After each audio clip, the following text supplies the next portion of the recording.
A win is a win, but boy, that was ugly. I'm the Doc, John Macaroon. This is the recap of the Detroit Lions 34-27 win. Boy, they got lucky. They played horrible against the New York Giants. Talk about stooping to the level of the competition. Truly, the Lions escaped. Truly. I don't know. I think it's time for me maybe to leave podcasting and become somebody that stands next to these head coaches and tell them, kick the field goal. The Giants are up 3 late in the game, and they want to go for it? Talk about bravado. Talk about ignorant. Talk about terrible. Terrible decision by the Giants. Hey, that's their problem. Lions go down the field, kick a 59-yard field goal. What's going on with the technology? The Lions headset goes out at the worst possible time. It was a gross game, but I will say this. There were some positives. The secret's out. The Doc, your boy, DOC, is Kay Adams' favorite media member. She let out our secret code. Macaroon, cookies. Got to tell her, hey, that was supposed to be secret. Got a shout out from Kay Adams. That's a good day. I never truly thought the Lions were going to lose until one tweet. I said, if you follow me at Detroit Podcast, it's a roller coaster, just like you see when it's live. When Jameis Winston threw up that ball and it hung up for like 5 seconds and the receiver is just standing there waiting for it with nobody around, my tweet was, this might not be the Lions' day. There's only one saving grace, and I'm only going to say their names once, but it was funny. My prideful people to my left were quiet the whole game. The entire game, not a peep. They had to, on one play late in the game when the flag was thrown against Rock, one guy just got up and left. He couldn't handle it. They were quiet. There was not a peep. I think they were sitting there going, the Lions could lose this game. It was quiet, and luckily the Lions set me up finally. It was my two friends, open space so I could put my bags. Nobody, me, and another open space. It got filled by a female New York reporter. They stuck me with 2 open spaces, so I had like extra room, and I was just quiet watching. The words were flowing well. It was one of those days where the jerk chicken that was so spicy got me going, the protein. I was into it. And so I never really thought they were going to lose. And you could see some of my tweets. I said, guys, come on. I know you're panicking. I know this game sucks. I know the execution is terrible, but it's the Giants. But they got exposed again. The warts, the defensive line, no pressure till the end. The defense, oh my God, they're going to get chewed out on Monday. They are going to get chewed out. And I want to give a shout out to some of you in here. Listen, I'm going to say this to SAKKY907. If you subjected yourself to Jonathan Vilma, sorry, that's your fault. What's wrong with you? Odyssey app, 97.1, Dan Miller, he's on it. They give you facts. They give you inside analysis. Why would you watch Jonathan Vilma? He's terrible. I don't know what did he. I didn't listen to a single word of his broadcast after the whole Deion Branch and the nonsense. I'm like, that guy doesn't get any of my attention. That's terrible. You are not forced to be subjected to terrible broadcasts. You got a great broadcast on the radio. The Odyssey app's all over. It's free. AUDACY. It's free. You can listen to the broadcast, I believe. Holy cow, that was, I don't listen to all that nonsense. All right, we're going to talk about it. I want to give a shout out to the early 200 people in here. Appreciate you guys. Anakin, it's Jay Stees, Saki. I'm going to call you Saki. You want to be called Saki? I don't know if I can say it without laughing. Cheers to you. I forget which my favorite cigar. I always got to look to my notes. Dang it. But that game was tough to watch in person. I did see the race. I got up a little early, got some food, got the last hot dog, and I got to see the races, which I shared with you online. You can see the championship races with the dogs. So I definitely smoke cigars with some bourbon. I know it's White Series, so might be the code. I can't remember it off the top of my head. Cohibas for sure. The good stuff. I'll find it throughout the course of the show because I write it down because I'm like, oh, I gotta get these one day. Got to smoke the good stuff. Shout out to you in Alaska.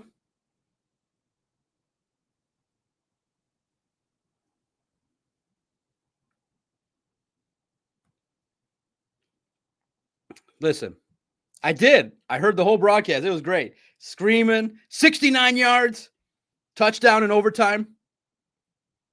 Now, we're going to talk all about it. The good, bad, ugly, everything about it. But first and foremost, a win is a win. God, the Giants. Man, talk about that's what the 2021 Lions were like. It's a distant memory in my mind. 4 years ago was a lifetime ago. Man, close games, you make stupid decisions. The Lions should have ate the L on that one.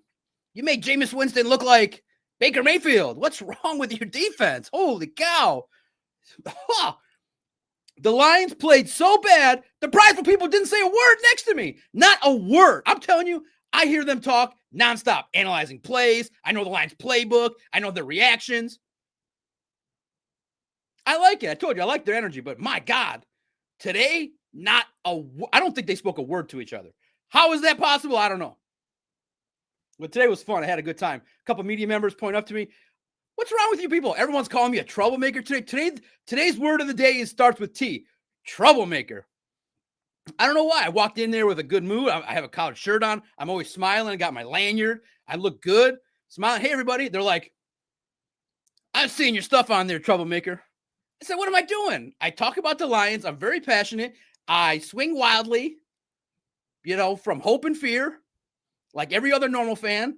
And they're like, I'm watching you online, troublemaker. And we always share a laugh. Watching what you're doing, troublemaker. Austin gets in. Did you hear Dan Miller's voice went out on the Gibby touchdown? Shout out to you, brother. Oh, got a super chat, I believe. Nice. Thank you. That's humbling.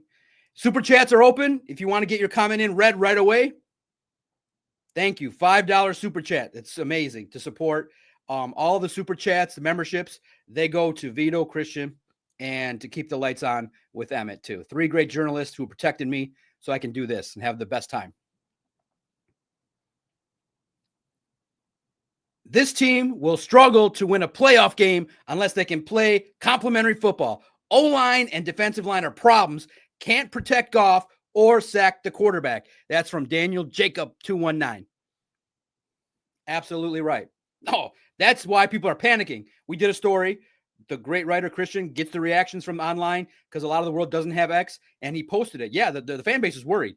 That game, you feel like you escaped, but if you play anywhere near like that, that's a Washington Commanders loss style performance you just put in front of your fans. The fans were booing. They were not happy. There's one way to look at this. There's one guy online that you guys know, and I'm not so certain what the angle is, but again, you're not going to regulate the fans. He's a minority. I think he's just a contrarian, just always saying, oh, you guys are not real fans. I don't understand why this person has to gatekeep the Lions fans. Most Lions fans are looking at that game going, what the F was that? What is the purpose of that dude doing that online? I don't understand. You say they played bad, but they won. It's not going to hurt you. Brett Holmes is not going to not take your question, bro, if you just say the truth. But it's a weird, I'm an ultimate fanboy shit. I don't get that. Especially if you're portraying yourself in the media, you at least got to act the part. The fans were not happy with that performance. You guys can tell me because I'm going to ask you openly. I'm going to tell you my thoughts. My thoughts are exactly what Jacob just said, what Daniel Jacob 219 just said. If you play like that in the postseason, you're getting blown out. And if you do that at home, you're going to get booed off the field. Oh, my goodness. That's the Giants, and that's basically showing up, when you didn't study for a test, you get a 68, but the whole rest of the class didn't, and it's curved, and you get yourself a B-. You didn't get a B-. You got a 68 out of 100. But because these teachers nowadays want to grade on a curve, you get a B. Problem was I was always hated, too, because I set the curve with my 94. That, Daniel, is spot on. And this reflects, in my opinion, the majority opinion. Why? I don't know. Real fans. Take it, real fans. What is that talk? That's just share your opinion. Just throw out your facts. Just say, I think the Lions are still going to win. That's what I did. I said, this game is ugly, but I think they're going to win still. So you guys decide. I don't know who follows that. And why would you comment on that? It's funny, man. It's a weird bit. Memberships are open for $4.99. I'm working on getting the emojis for you guys. We got about 3 dozen members so far. That's really awesome. It's $4.99 in America. Join, become a member, see exclusive member-only videos. To the 300 people, free way, the free and simple way to support us. That way we can keep doing 2-3 streams a day, 2-3 streams a week. Hit the like button. Hit the like button for the doc. We take the most comments. We address the most comments out of any stream. And that's the whole purpose, is to get a sense of what you guys are experiencing. Hit the like button for the doc. Retweet or like if you're on X. There's 300 people across 2 platforms. That's really cool after a game.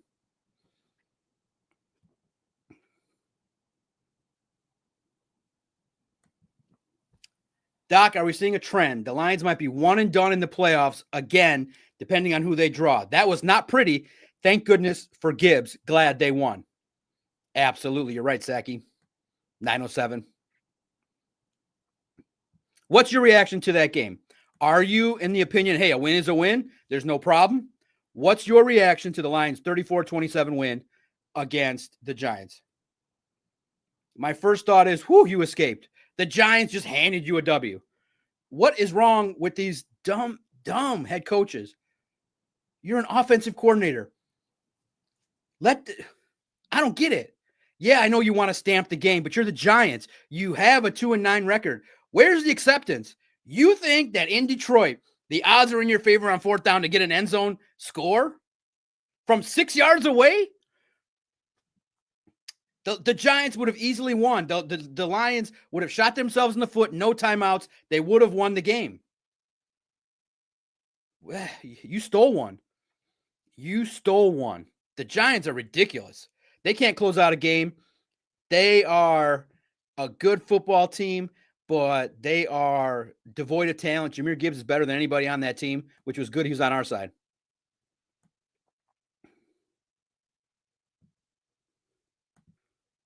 Appreciate you, Robert. $4.99, just a super chat. Shout out to you. Your beautiful profile picture. Hope to see more of you. Thank you so much. Memberships, if you sign, they're in the YouTube as well. Like I said, about 35 in about a month, we picked up 30 new members, man. That's awesome.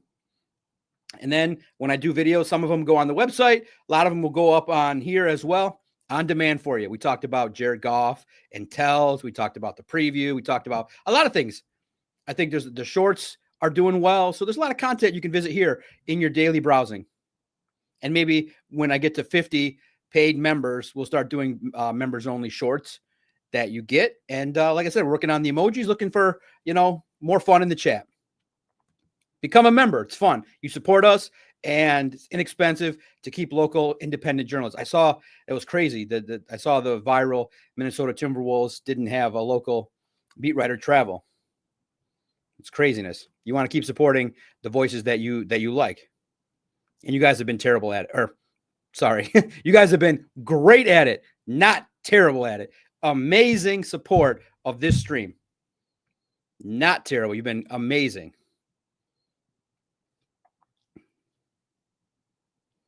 Now, you guys are telling me, I know the Bears won again. The Packers won. This is crazy. I don't think the Lions did a whole heck of a lot of movement in the playoff standings. Am I correct? Because I drove here. I sat in traffic. Robert Culver, thank you so much for the $4.99. That means a lot to me. Super chats, low as $2, just to throw it out there. You can become a member, smash the like button. A lot of ways to talk about ball. First and foremost, what emotion are you guys in? Is it one, relief? Is it a combination of relief and frustration? Are you worried? Man, first and foremost, you're watching that game and you're like, okay. Luckily, I've watched so many bad football games that one did kind of look like some of the old Lions games that were duds, where Jameis Winston is just throwing that football and it's finding open receivers. My goodness, there were at least 10 explosive plays. The coverage today, wow. And listen, Amik Robertson will be the first to tell you, him and DJ Reed did not play well. And another thing, Ryan Branch, he's not really doing the job of carrying the load. Thomas Harper got a pick. It feels like you got lucky. But I never felt until that one play where Jameis just went back and threw it. And then when he got his own touchdown, that was crazy. The receiver threw it. A couple trick plays in our own house? That don't taste good. That felt disrespectful. A couple trick plays in our house. I was like, Kafka. My goodness.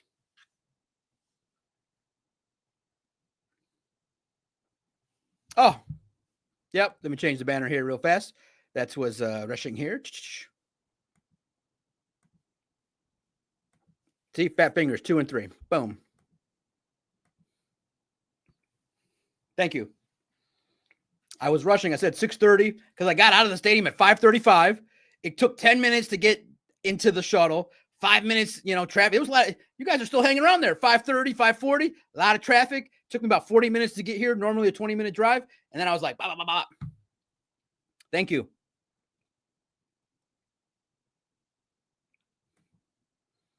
Your favorite uncle. I hate the Bears with a passion. They learned how to win, guys. I'm sorry. They stole Ben Johnson. They stole our secret sauce.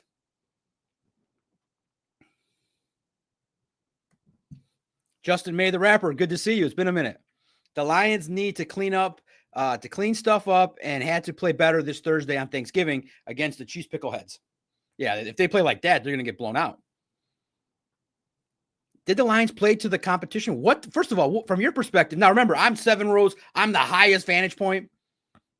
What I saw is a defense that looked lost. That was one of those situations where I think the game plan wasn't right. You didn't execute, and you didn't get no pressure. You didn't do enough. Guys, Andrew Thomas had a massive mismatch against McNeil. It was no fun at all to see McNeil try and get rushes against Andrew Thomas. It was just a size difference. It wasn't even like he had to try anything. He just stood there and was going like this. It wasn't all that serious for Andrew Thomas against McNeil. Your pass rush wasn't good enough. Your offense was giving guys, it's bad. Listen, even the ultimate fanboy is going to say number 60 has to come off the field. Took another penalty that wiped away a big play. Phil C, 231. Always enjoy the banter. Giants gave Green Bay a hard time too. They're a good team. Yeah, but they're not coached well, and they're short key players. With Neighbors and other players playing, they would have been in it. Jackson Dart, Cam Scadaboo. Guys, that might have been a legitimate loss. Playing like that with 3 additional players. Survive and advance, man. That's the way it is. Neil Burkholder gets in. Are they looking past the Giants to the Packers, or was it really that bad? It was really that bad. It was really that bad. They gave up their first 300-yard passer to Jameis Winston. Multiple explosive plays, over 500 yards of offense for the Giants at Ford Field. Ford Field fans were booing. They were booing Dan Campbell, Jared Goff. Xavier, Doc, thank God. I am the DOC. I'm Kay Adams' favorite broadcaster. She let out our secret code. If you know, macaroon cookies. I was like, Kay, that's our little secret. I am the troublemaker, John the Doc Macaroon. That was the word of the day today. Multiple people call me a troublemaker. Made me laugh. We were sharing laughs all in the media room today. I was like, what is it, pick on Doc Day? I said, I'm not a troublemaker. I am just the ultimate professional. Or maybe I'm a troublemaker.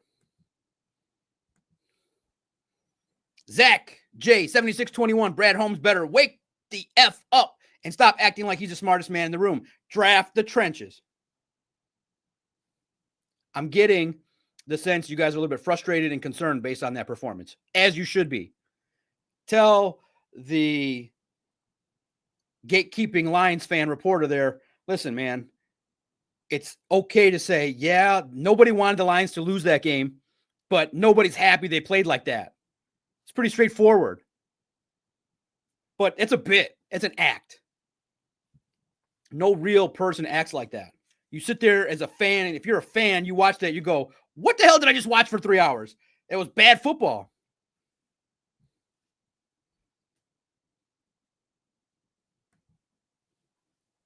Zach, the multiple huge passes was what pissed me off the most. How many times are you going to leave a player wide open down the field? Yeah, the coverage was terrible. The coverage today was atrocious, and they know it. Irv Gotti got a great point. Hey, Doc, what is practice looking like? It seems nothing is being cleaned up. Why is every game not being treated as a Super Bowl game if the Lions are supposed to be elite? We have missing pieces. Guys, here's the thing. I'm not reporting anything out of pocket, but what do you think happened on Wednesday? The Lions played late last week against the Eagles, so the Lions didn't really practice on Wednesday. It was a walkthrough. So you're practicing less. This week, you're going to practice even less. It is a mental game to recover from today to get to Thursday. So it's not an excuse, but do you think really Dan Campbell is crashing the practice to the same degree he was in week 2? They're just trying to survive. So he views this as a lucky, I protected their bodies. Let's get to the next 2. This Thursday game is going to be a battle of attrition. This game might be ugly. So you're absolutely right that they're probably not practicing as intense as you would think they would, and they're not practicing as much. They did not have a full week of practice. Wednesday was a walkthrough. And the next 2 days, what do you think they're going to go full practice tomorrow and Tuesday with Wednesday an off day? That's not going to happen. So they're just trying to survive. They got the win. They are thanking their lucky stars.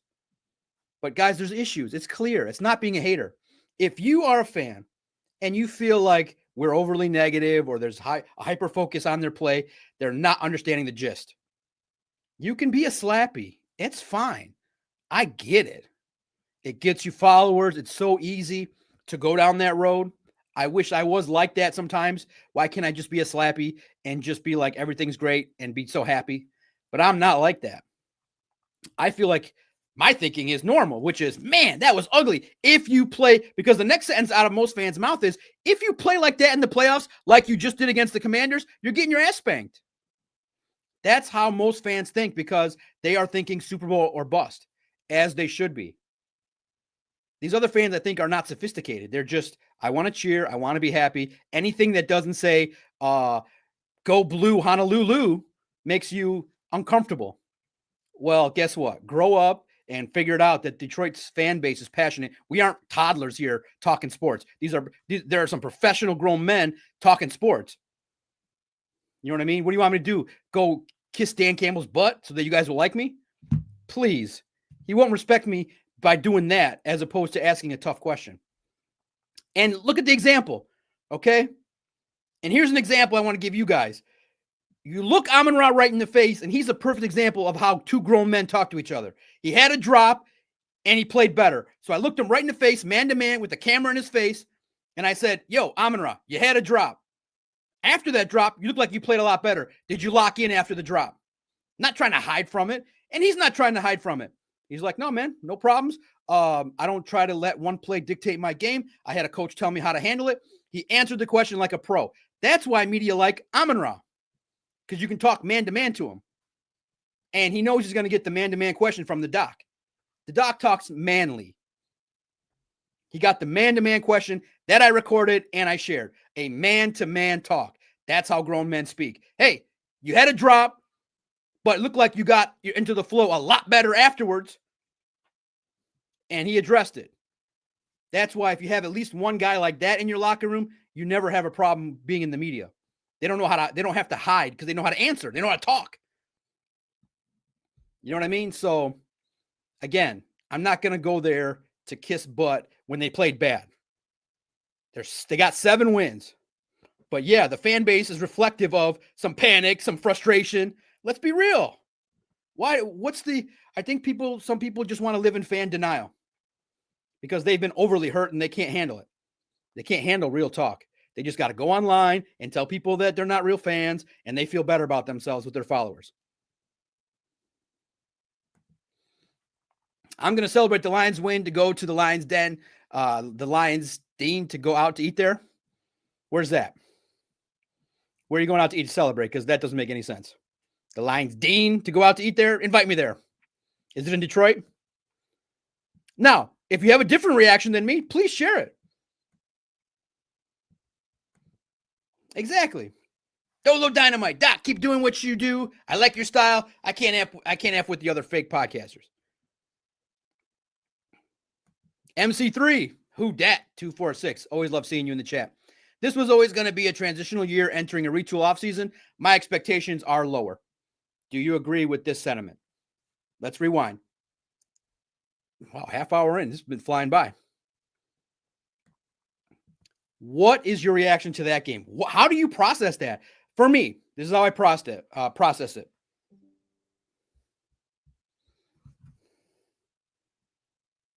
And excuse me here. I'm talking to my New York friends. The New York media was fun, man. They were fun today. They were laughing when Jameis got those touchdowns.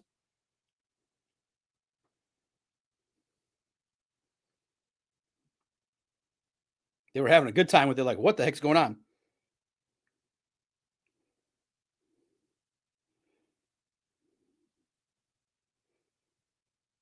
And guys, give me an update. Bears won. What happened in the Vikings game? What happened? I know the Bears won.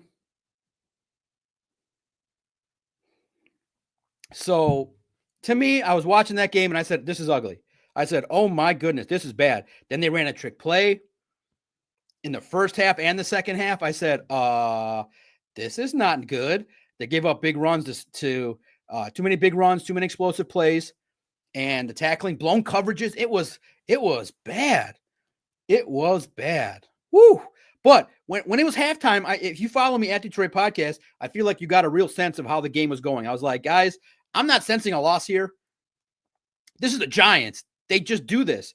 As it got to the fourth quarter, when Jameis was making some of those plays, I was like, maybe not. But luckily, now, half hour in, you got to say, thank goodness for Jahmyr Gibbs. Guys, maybe we were wrong. Maybe in the end, I asked Dan Campbell about David Montgomery. He said he'd love to give David more carries. And I thought that he was a little frustrated by that question because he was actually going to do it. But now, after this game, now, again, good teams are going to stop you. But this game, I feel like Dan can be honest. You should just be honest. I'm a grown big boy. He could just say, John, do you want me to give Jahmyr Gibbs less?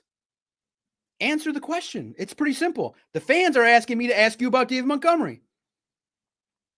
But what purpose does it do? I know you don't want to give away scheme, but you can hype up your other guy. He's like, I want to give David Montgomery more carries.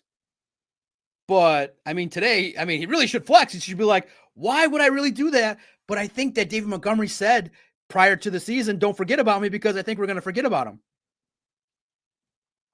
The problem is, can Jahmyr Gibbs do that in a playoff game? Can Jahmyr Gibbs do that, what he just did, and dominate over 200 yards of all-purpose yards, 3 touchdowns against a crumb bum? He did that against the Giants. It's a little bit of stat padding. You'll take it. But can you do that against the Packers? Can you do that against the Rams? Can you do that against the Seahawks? Guys, Jackson and Jigba could get 300 yards of offense on you if you play there in Seattle. And Jigba you could lose to Darnold and Jigba. And Steve, I agree.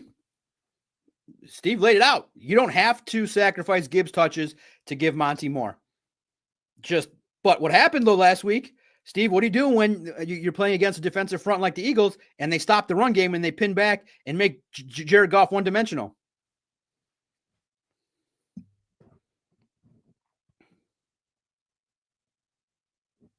Terrell's keeping it real. Terrell. Got to get you off the screen right here. You guys need to get in through your heads that doesn't matter who the F is calling plays when the O-line is severely injured and blocked like crap every week. That's a lovely profile you got there, Terrell. That's not family friendly.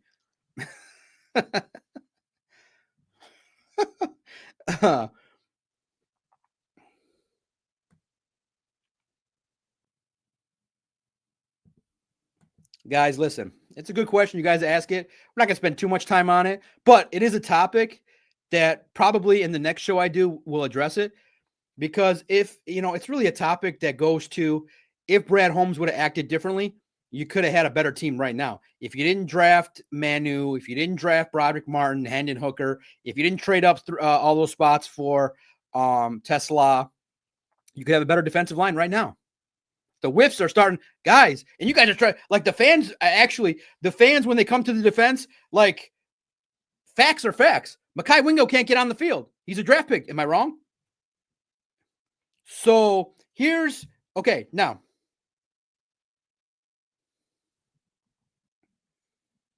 Here's the problem that the Slappies can't wrap their mind around.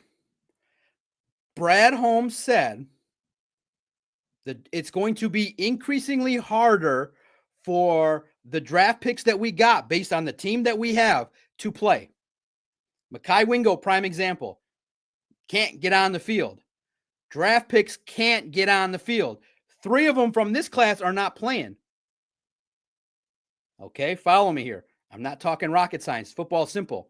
So then, if it's tougher, and Tyleik Williams is having an up and down year, if it's tougher, why are you guys clutching onto them like they mean as much as they do? Brad has said they don't mean squat. So trade them for proven talent. So tell the Slappies, open up your eyes and use Brad Holmes' own words. Mekhi Wingo can't get on the field. Your draft picks, 5th, 6th round, they're not playing. They're not contributing. So you want me to hold on to these picks that are not playing, that are developing. Isaac Tesla is on a redshirt year. You traded multiple 3rd-round picks for a guy that's not playing. So, and then you don't want the fans to then comment on that? It is the right opinion. We don't want a luxury pick when you have an opportunity. Oh, I didn't hear nobody fronting on me anymore when they were saying when they were fronting on me saying, hey, Jordan Davis, as he was batting the ball in your face. Nobody was saying Jordan Davis in my face.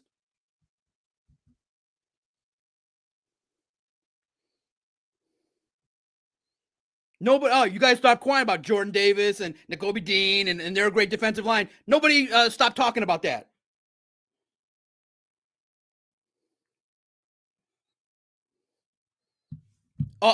Crickets. So the Slappies can't make logical sense of the fact that, wait a minute, you guys are clutching these draft picks like you love them to death. You don't want to give them up, but then they don't make the team. And they're getting hurt or they're not worth it. So who's right? It's common sense, guys. Stop clutching and pearling all these draft picks. F them picks. Let them go. Get guys that can play. Simple as that. It's right. Simple as that. How are you going to argue? You have 3 third-round picks gone. You got Isaac Tesla, who's not doing anything. I'd rather have a defensive lineman sacking Jameis Winston.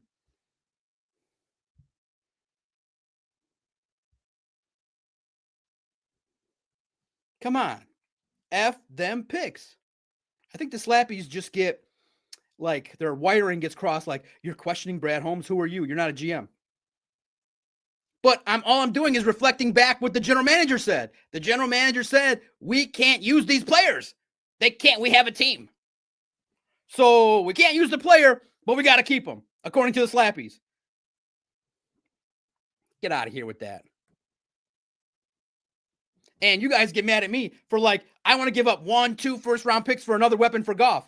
Why? You guys are like, whoa, oh, you got locked in on Garrett Wilson. He got hurt. Oh, pick another name. Offer a first-round pick to get somebody to help Goff. A lineman, a tight end, a wide receiver, a running back. You can never have enough defensive linemen, and you can never have enough help for Goff. Because the Slappies get so defensive, they screech like girls. Just screech back in their face and tell them, Brad Holmes said he's not using his picks. Brad Holmes said these guys we're picking can't make the team.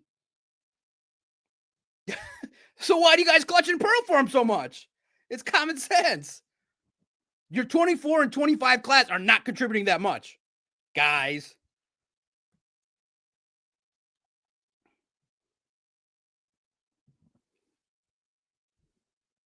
What's your opinion, Anakin? I'm not a Slappy, Doc. No, that's right. No, most people in here are not Slappies. But I get it. The desire to be part of the group, I wish I had. That's why I call this the Lone Wolves podcast. And Brad Holmes, literally, I thought was God talking to me through Brad Holmes. He's like, and if you want to know the origin of the Lone Wolves podcast, Brad Holmes said, yeah, we collectively think and we do these meetings and everybody says, hey, look at this guy, look at this guy. But he goes, I really pay attention to the guy that's the lone wolf that just throws out a different idea than the whole group. That's me. I don't follow the group. I don't follow the herd. I do my own thing. I started a podcast and I cover the Lions in the way I see fit.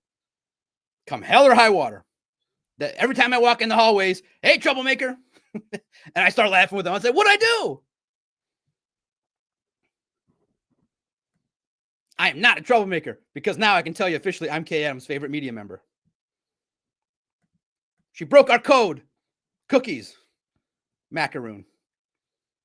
What is your guys' reaction to that game? What's your anxiety level?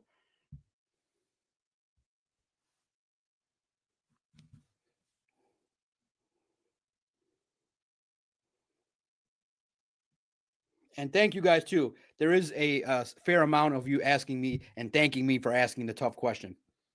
Thank you. It's not that. And it's not, like I said, I'm not trying to get attention. I'm just trying to ask what you guys in here want me to ask. Period. Point blank, period. And I'm not a troublemaker. Just keeping it real.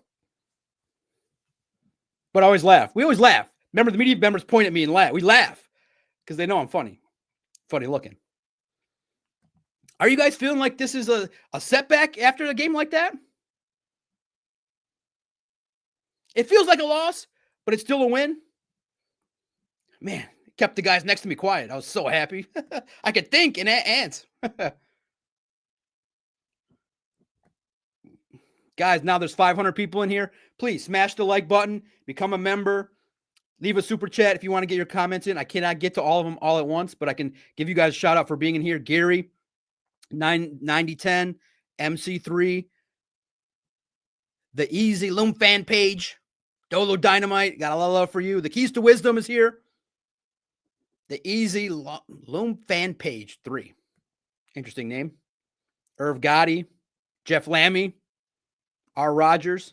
Shout out to all you guys watching. Try to get to as many as possible.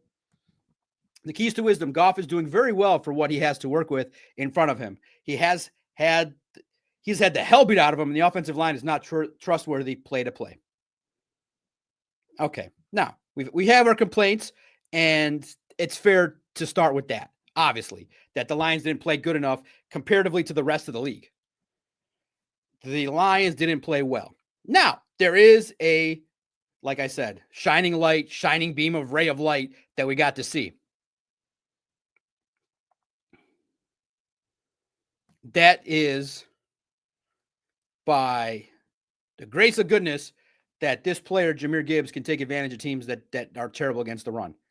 My God, it was good. It was refreshing to see that Jahmyr Gibbs carried this team. Big explosive runs, able to expose a bad rush defense, and thankfully, maybe Dan Campbell's right, and he needs to say it. Like, we're going to go by how Jahmyr Gibbs goes. Amon-Ra and J-Mo, man, guys. And again, it felt like today was some sort of redemption day. I haven't been hard on Jameson Williams. I just said that you got to be accountable. When you play well, this was one of those bad training camp practice days. The ball, like, I don't get it. It's like hot potato sometimes with J-Mo. Just fumbling the ball around, not smooth. I feel like the Lions are not catching on how to get Jameson cooking. You got to get him in some rhythm, get him in some flow.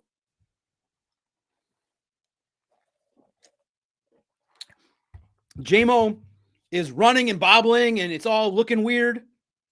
Amon-Ra had to drop. Thank you, guys. My mom and my nephew are texting me. Congratulations, the Lions are winning. Oh, it's good.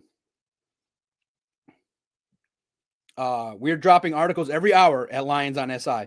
Please also support the site free. All I can ask. You never have to hit a like button if you don't want to. I truly believe, the 500 people in here, just smash the like button for your boy. Free. Just take a minute, hit the like button. It's free. But if not, go to the website. Just type in Detroit Lions SI on Google. It pops up every single day. We're working hard to bring you fresh videos. There's 4 or 5 Jahmyr Gibbs video highlights on the site. There's my instant reaction from Ford Field. You see my ugly dome from a bad camera angle, but it's my favorite spot. I love that spot. It's my little corner spot. Not down on the field with the big boys, just my little corner spot. Makes me feel special. The media's like, why are you up here? I said, this is kind of my little slice of privacy. I can do a 2-minute video and get out. Like, oh, you do the video? Oh, yeah. Like, yeah, no, I don't ask for to go on the field. I don't want to walk all the way down there. I just want to do my little slice of life. And today, and remember too, guys, I'm not to my own horn, but it's just me that goes there. I don't have the two guys next to me have friends. They can talk to each other. I always look, and this is my routine. This is my quick 2 minutes. My routine is I get to the stadium about 10 o'clock and I stand at the board and I count just to give myself a little gratitude that, man, the Free Press has 6 dudes here. 6! M Live, 3. Detroit News, 4. Radio station, 5. And it's just me. And I don't put in a request for game day for anybody else. But I stand there, I look at the wall for about 2 minutes, and I go, all right, this is, you're kind of viewed in this room as like a 7th rounder, but you got to overproduce. You got to do the job. You got to write the story. You got to produce. You got to get the audio. You got to talk to the 8 players. That story's out. What I collected from the locker room is now out. I collected it. Me scooting all over that locker room. And I'm short with the cameraman poking me. We're on a 90-game streak where the camera guy pokes me in the back to move me out of the way. And I have not, I'm 90-0, not poking back. They keep poking me. Like, listen, man, you move. I got the prime spot. That's how you see the videos on my Twitter page. But if you see that vantage point, now you can kind of tell where I'm standing. If I'm standing from the side, I got blocked out. If I'm standing directly, like I was with Bates and Amik, I got the good spot. But that means I'm getting poked. Like the camera people just don't like to see my frame or something. So I always look and say, man, I'm a one-man band, but I have help on the outside for the stories that you see in the evening. And I thank God for Christian, Veto. And again, the funny part is I leave and the Lions PR is like, you're leaving? I said, yeah. I didn't give him a reason, but I'm like, I do a nightly podcast and I have help. All the articles coming out. I do my work in the morning and my friends do it at night. But the locker room buzz, let me tell you real fast. Aiden Hutchinson, here's, you see my video with the glasses. You can see the video. We put it on there. Dan Campbell, Jared Goff, Jahmyr Gibbs, Amon-Ra St. Brown, Penei Sewell, Tate Ratledge, Aiden, Jack Campbell, Derek Barnes, Amik Robertson, Jake Bates.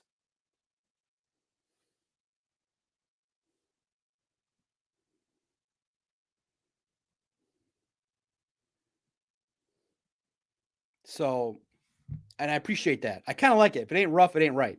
That's how I like it. I appreciate the comments. Keep them coming. Super chats go right to the front of the line.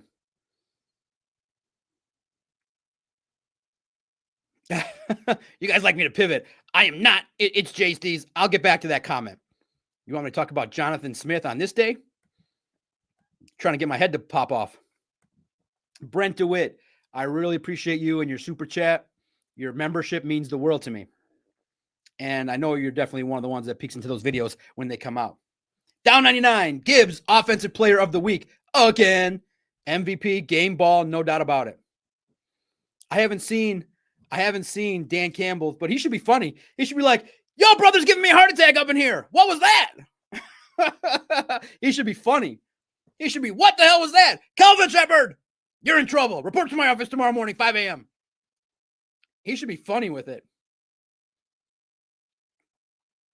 But yeah, it is tough. It's a tough grind to be a one-man reporter covering the Lions. You need 3. Freaking Free Press has 6 dudes. 6! Man, and Jigba has carried me. That was my prime pick. Me and my nephew collaborated. We said, who's going to break out this year? I thought it would be Jamar Chase and Jigba. Do you think a Jigba will pass Calvin Johnson receiving yards? He probably could, right? He's having a great year. Man, is he having a great year. Anakin, I'm concerned, but not out here panicking because, one, frankly, we still have a very real shot at winning the division. However, this is not easy. I don't think tanking is an option. They were never tanking. I just think that's an emotional reaction to just let the season go by. They're never tanking. That schedule, they were going to get this win.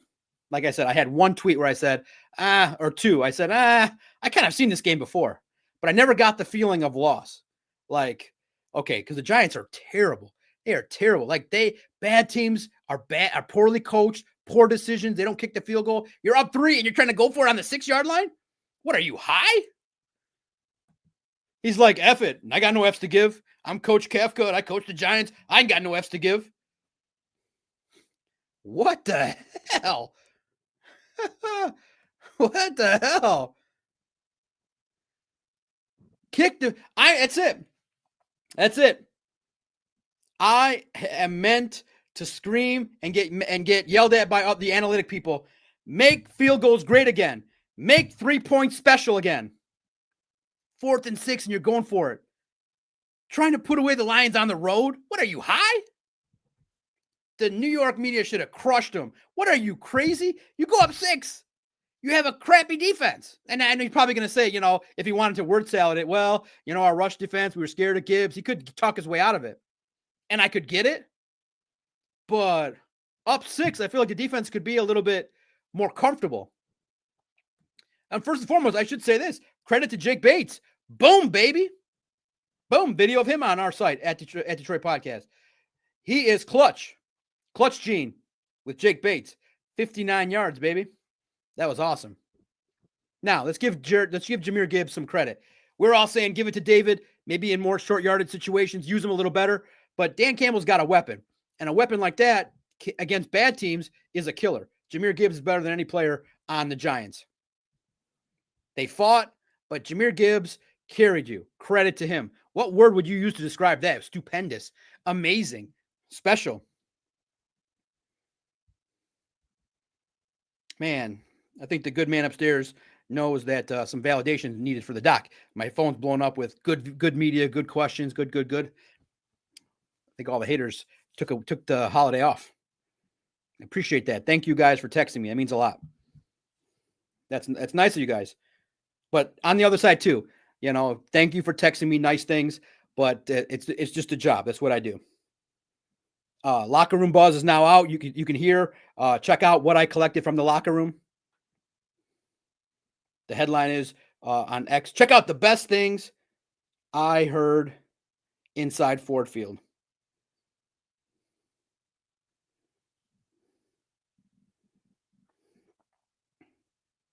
And now we've been talking 50 minutes. This is just a 5-minute break, not going anywhere. We've been talking 50 minutes. Let's everyone decompress for 3 minutes.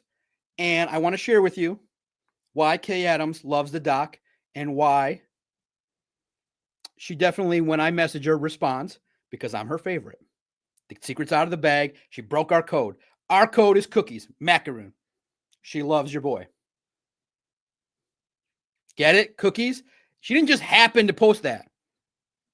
Mediterranean. Listen, I may act like a big dork, but I'm 46 years old and I know how to talk when I need to talk.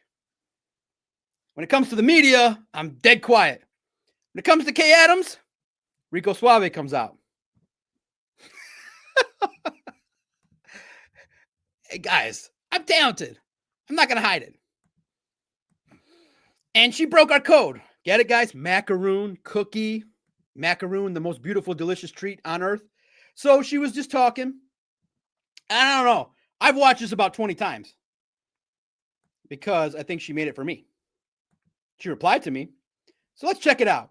I was curious. She came to town. She's like, hey, I'm in town. Where should I go to breakfast? And all you guys were trying to make her eat like eggs and sausage at some of these dineries. I've never eaten them. None of you guys said Hudson Cafe. I don't know. Is that like played out? I love it there. The bacon, the coffee. It's close to the stadium. That's right.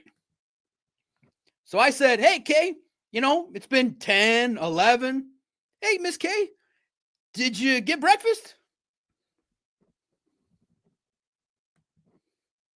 Listen, cookies now. It's not get your popcorn ready. It's get your cookies ready.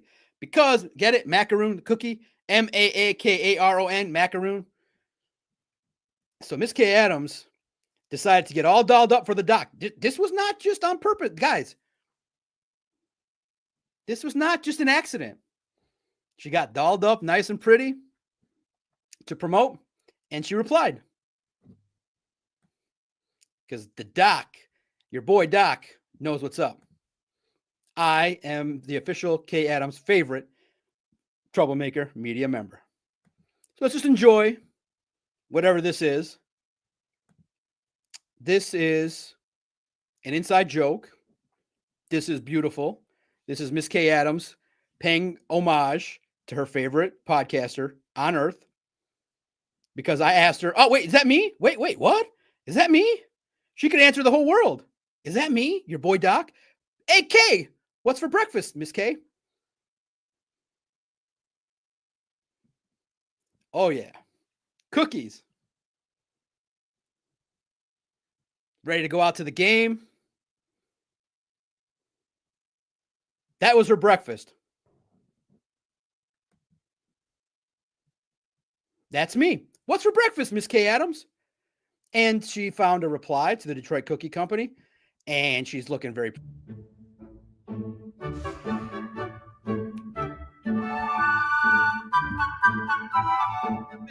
Did she pick this music on purpose? See, guys, now listen. Let's keep it a buck with you guys. Everybody loves the Doc when they know the real Doc. Everybody. Like to see that music? How sophisticated? Dun, dun. Now, I want you guys to picture before we get back to football talk. This is the 3-minute just calm down phase, little laugh. My favorite music in my head is the Wimbledon theme on Channel 4. Dun, dun, dun, dun, dun, dun, dun, dun, you know, the Wimbledon theme. When they play that, that's how I view myself. Dun, dun, dun, dun, dun. The Wimbledon theme is beautiful. Now, why did she pick that music? Now, we'll set the record straight. I'm a married man. I'm not married to Kay Adams. I was not her breakfast. But was that code for something else? We'll never know. She could have answered anybody, but she answered your boy. Cookies. I'm the real cookies. Doc's cookie jar. I'm going to steal the gimmick. All right. That was 5 minutes to let you guys know that I'm Kay Adams, once again, favorite media member, favorite podcaster. Yeah, absolutely she knows. You hear that music? She also is aware that I'm the greatest psychologist in Metro Detroit. Those that know me, to know the Doc truly is to love the Doc. Truly. To hate on the Doc truly makes you a dumbass. Period.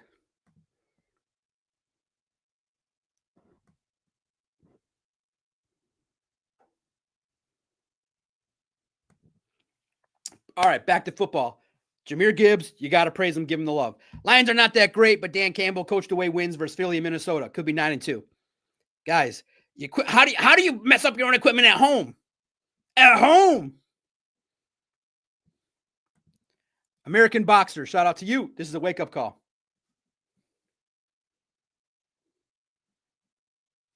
You can't win, Doc. You can't win. You're just a podcaster. You can't win, Doc.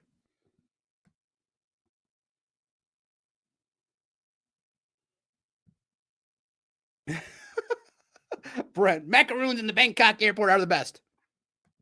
Dallas beat Philly. That helps. All right, what's the playoff scenario? What does that mean?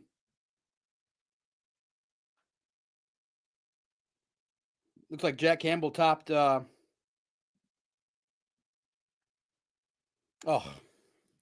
now my kid's scaring me, man. If you guys be careful, if you're, this is a PSA. I don't want to alarm anybody, but Jesus, if you're in the Metro Detroit community near Partridge, there was a situation. The dude's on the run. That's scary to me.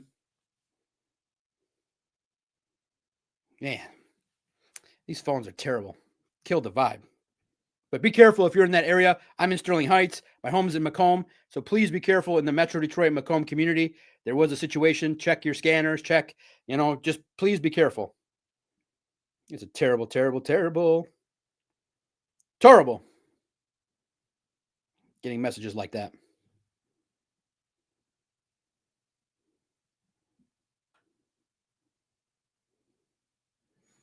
Be careful, Hall and Garfield area. Please take care of yourselves in Macomb.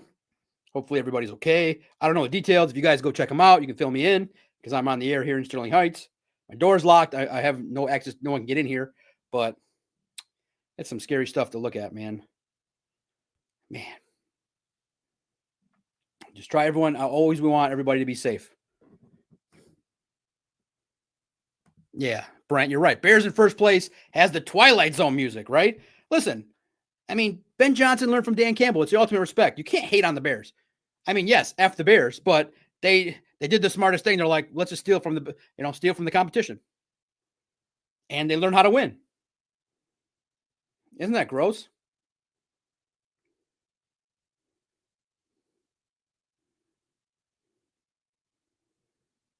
The best things we heard inside Detroit Lions locker room is now live. You can check out all the stuff that was said.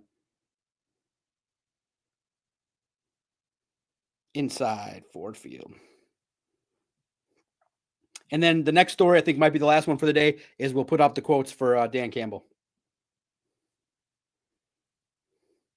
All the stuff that he said.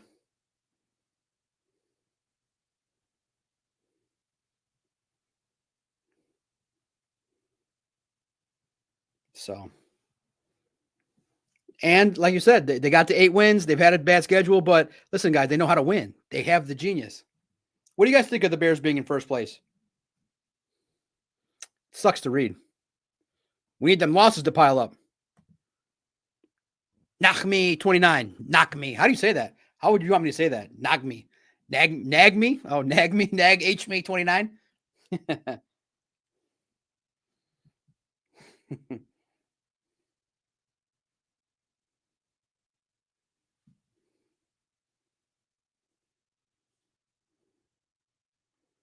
Nag me. Frustrating that Campbell doesn't fess up in pressers. Well, okay, now here's the part that sucks for me. And this is my true regret, being that I'm not so forceful to ask for more credentials, is because Dan Campbell's press conference is after the game and it's broadcast on YouTube, Veto can watch that at home and tape it. And it allows me to go to the locker room. So for the first 3 years, I would go into the Dan Campbell presser, listen to how it goes, and then the locker room. And then I realized when I started posting the locker room quotes, you guys liked it. So I said, you know what? It's being aired after the game. Yeah, Dan Campbell is just going to be, talking about his excitement, generality. It's 8 minutes. It's quick. And so you get 4 questions. He talks for 2 minutes each question. He's in and out. Guys, that presser's 8 minutes long. So I said, you know what? I'm not going to try to fight to have 9 people talk over me. I'm just going to go from the game to the locker room, talk to the players, get the video, post some content, ask some direct questions, and then come here. For the last 6 weeks, that's what I've done. But the last 3 years, I've gone in the locker room. And it's a good vibe, win or lose. You get a sense of the team. And trust me, when they lose, the locker room empties quick. Boom. But when they win, some guys hang around. Like today, 9, 10 guys I talk to, and I collect the audio. Me. Whew. And luckily, we can transcribe it pretty fast.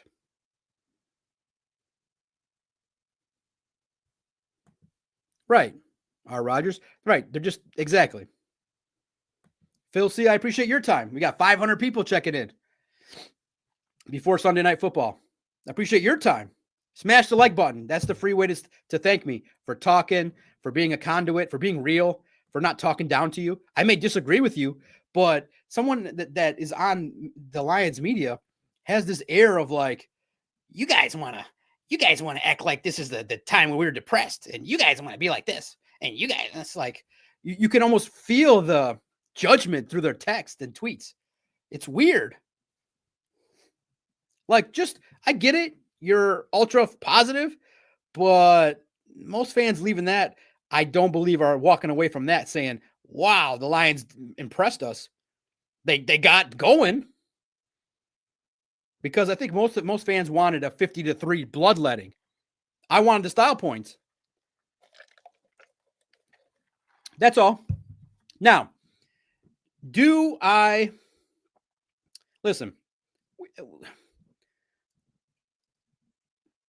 you guys know in your deep down heart that you should be a little skeptical how this team is with that offensive line.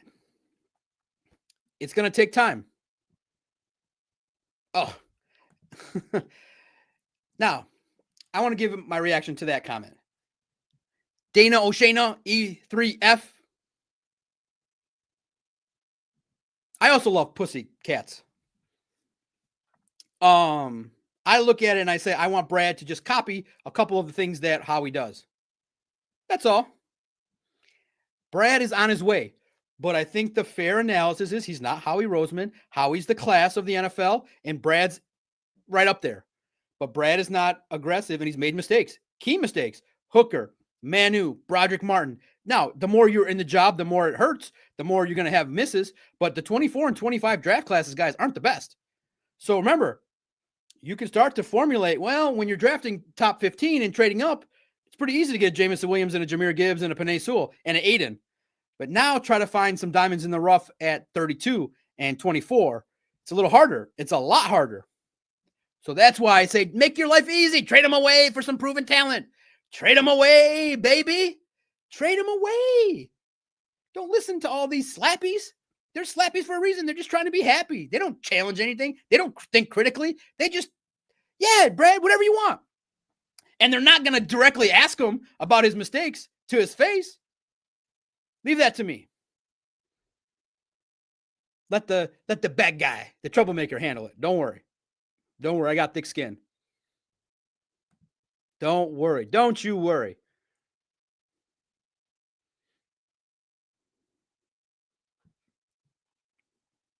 What's up, Anakin? Get your thought. Put some caps in there so we can see it. There's like 500 people throwing off comments. What comments is in your heart the most? Put it in all caps. I'll see it. Throw $1 super chat. I'll definitely see it.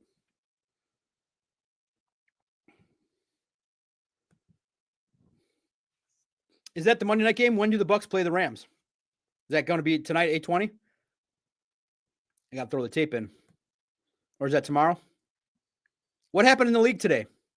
I know Houston beat Buffalo. Obviously, Dallas beat the Eagles. Did the Raiders curb stomp Cleveland? Was that right? I know that Shador got a touchdown, but I feel like Las Vegas still won.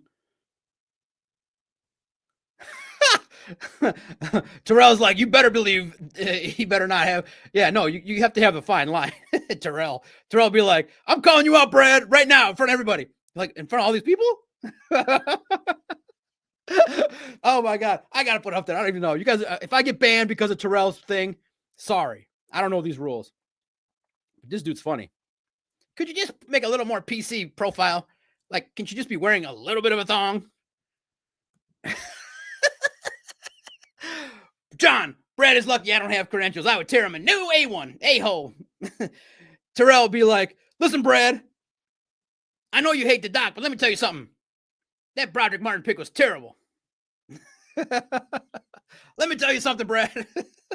Me and the syndicate, we just think that your lack of devotion to the defensive line, it's starting to show.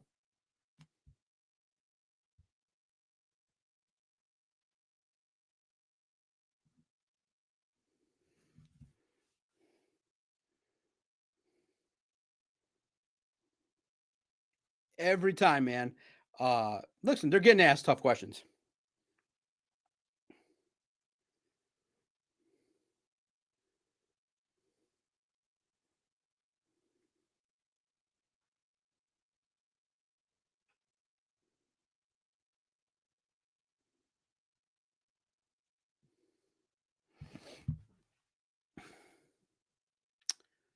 I look at it and I say, thankfully, Jahmyr Gibbs helped this line. The Lions were on the brink. One possession away from disaster. But you guys clearly, like, no real fan is going to, in my opinion, look at that performance and be like, I walk away fully happy with that. Oh, goodness.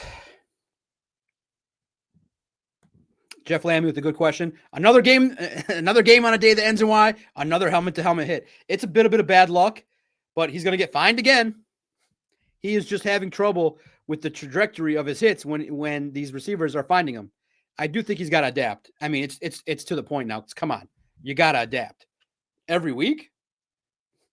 Bro has only made like a couple million in the league. He's got 115,000 in fines.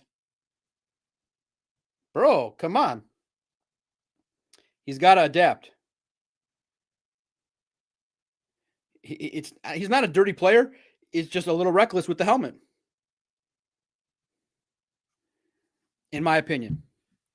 Now, Jahmyr Gibbs clearly is going to have to be a focal point. We'll spend a couple minutes before I get out of here. I think I'm going to go until about 8:30. I do not have 3 hours in me. I think I got 90 minutes strong. Listen, it's fair to say this is a poor game. Look, friend of the podcast, he won't listen. I love this man. I'm going to say it right here on the radio, on the podcast. Actually, I'll just say a close friend of the podcast. Won't give his name out. Little intrigue. But throughout the day, I have 2 phones. Some media, some for the practice, some for agents, some for this. But what do you think of this comment? Strong. Throw in who do you think texted me this. If you get it, maybe I'll privately tell you who it is. He's like, dude, this team is simply fake.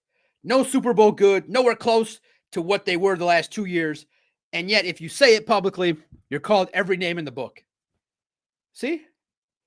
People are aware, like, there's a realistic thing to say, man, that offensive line's not good enough. Your offense, and guys, you guys are playing with fire with that offensive line, letting Jared Goff get. Did you see how many times he got thrown down by the defensive line of the Giants? Just basically like dismissed and discarded. You can't win in the playoffs like that. They got to step it up. And then you just lost, like, and also too, guys, and also too, really, I hope you don't truly rip me a new one for the way in which I speak to you. I feel like I speak to you like an adult.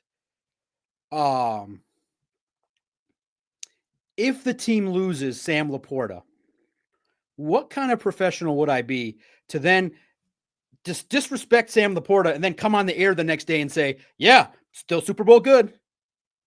It's disrespectful to Sam LaPorta. The basic respect is give me a week to process the team's best tight end leaving.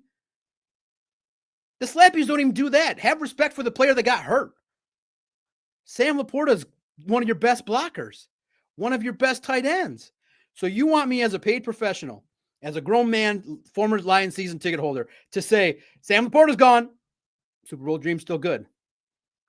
Have a little grace and avoid the you're a clickbait has-been nobody for being honest. And if the Lions still win the Super Bowl, I'm still 59-1 in my predictions.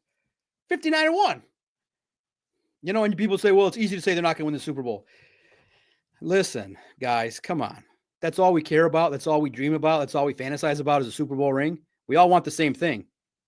It's just, I think some of us live in denial a little longer. And and also too, give me some grace in that I'm a paid psychologist, that I don't live in denial. I avoid denial to the nth degree. And I think that if you guys start to kind of be a little more concerned, the hurt, then the Slappies are going to be crying because they still believe. They're going to be crying in their beer. We're going to be moving. The realists here are going to be like, we know why. You didn't get Jordan Davis. You didn't address the defensive line properly. Hey, wait a minute.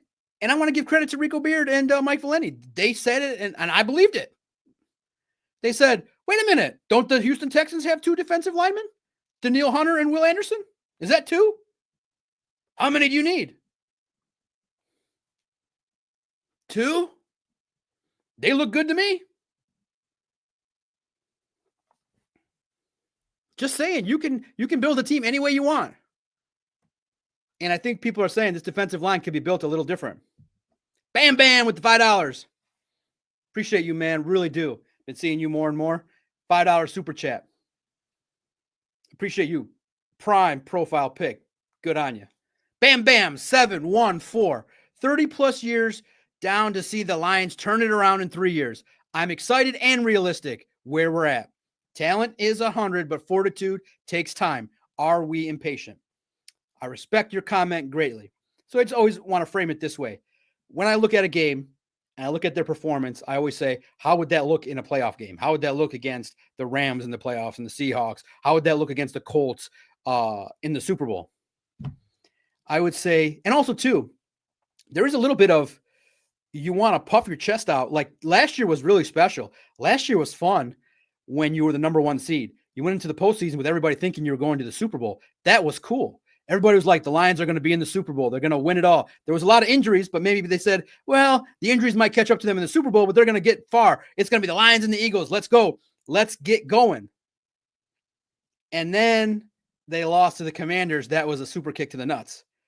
So, yes, we are impatient because not only has it been 3 years, I do think Dan Campbell lit the fuse of impatience when he said in 2023, he comes out and said, this might have been our best chance. And he might have been right. You have a young team, not all the contracts. You're up 17 in the NFC Championship game. You probably would have won the Super Bowl against that Chiefs team. So people got the taste, and it said, hey, okay, from that moment in 2023, I've always said the Lions owe us one because your move at the deadline was Donovan Peoples-Jones. That was your beautiful move. Donovan Peoples-Jones? If he would have made some aggressive moves then, okay, the next couple drafts have been okay, but you built in a way where you took some luxury picks, and the Tesla pick is the staple pick where people are going, you could have had some more depth on your offensive line if you drafted 3-4 linemen. You didn't need Tesla. You don't need them. You needed to win the Super Bowl this year or next year. So the answer is yes. I think there's a starvation level and a desperation. I mean, Bam Bam, I've recorded 5,000 podcasts since 2013. I've been covering the team. I've been watching the team since I was 8 years old. So, yeah, I'm a little impatient, but I feel like we got so close. We got a taste, and a couple moves could have got us there. You don't draft Broderick Martin. You don't draft projects. Broderick Martin. Okay, one, we get it. But Bam Bam, I'm about to list off 4 names. Bam Bam, please also see my side. Broderick Martin, Hendon Hooker, Giovanni Manu, Mekhi Wingo. I can't give you the names of who they could have taken, but let's just say they took more pressing needs. Depth at corner, another tight end, another linebacker, another defensive end.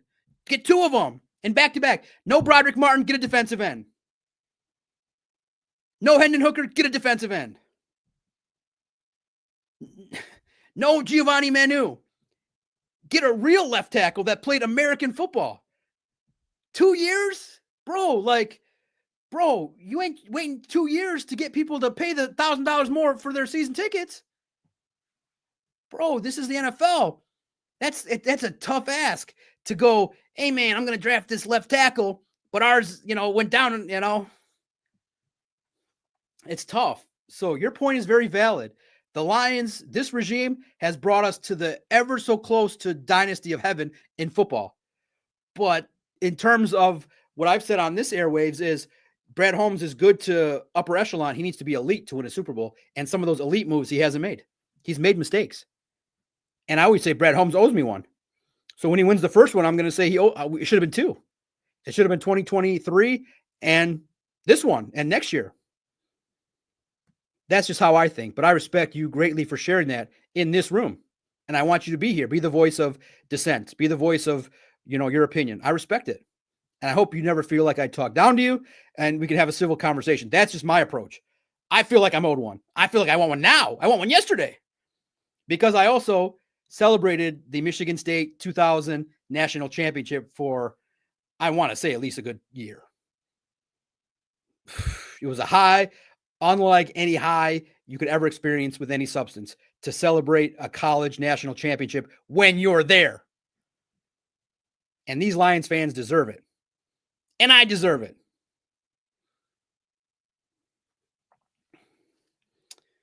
Donkey Kong wants a mock draft. I love you guys. I don't know if I can float that through the editor. Let's see if Veto will let me run that. Maybe. Dr. Detroit, shout out to Terrell, Dolo Dynamite, Steve Wilds, Kevin Jaffrey, Keys to Wisdom, Bam Bam, Nick P. So, again, Bam Bam, please find us in the comments, find us in the lives, and present your comments. They're always welcome.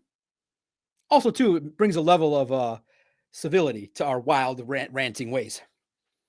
Nick P, 2830. BH doing the opposite of what the fans want in spite and will cost him. I think it already has.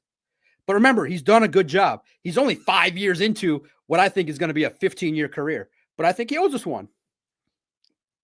You owe me one, BH.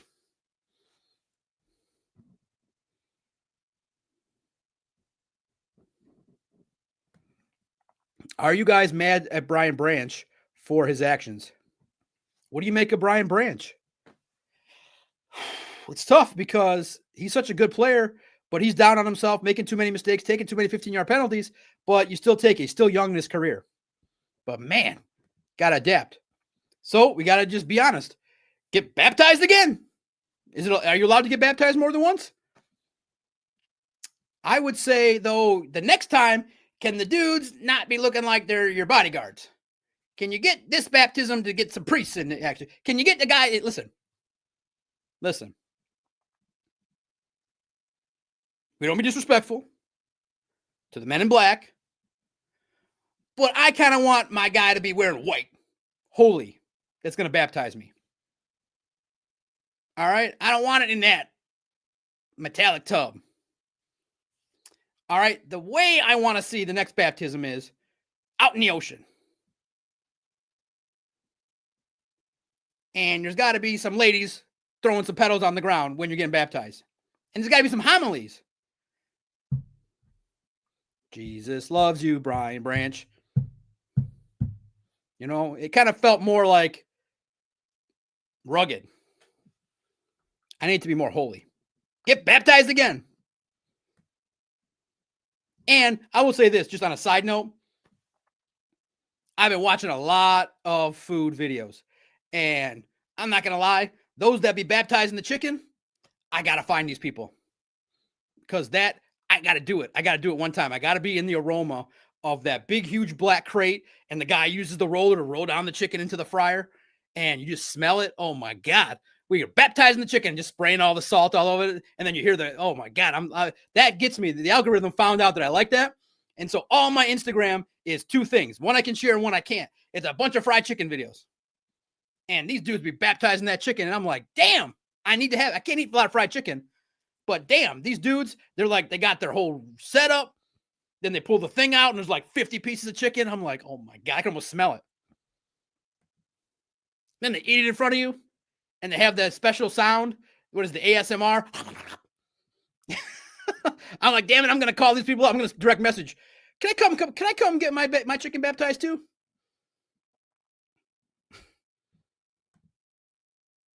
On a day like today, doesn't fried chicken sound good? Fried chicken, mashed potatoes, some coleslaw.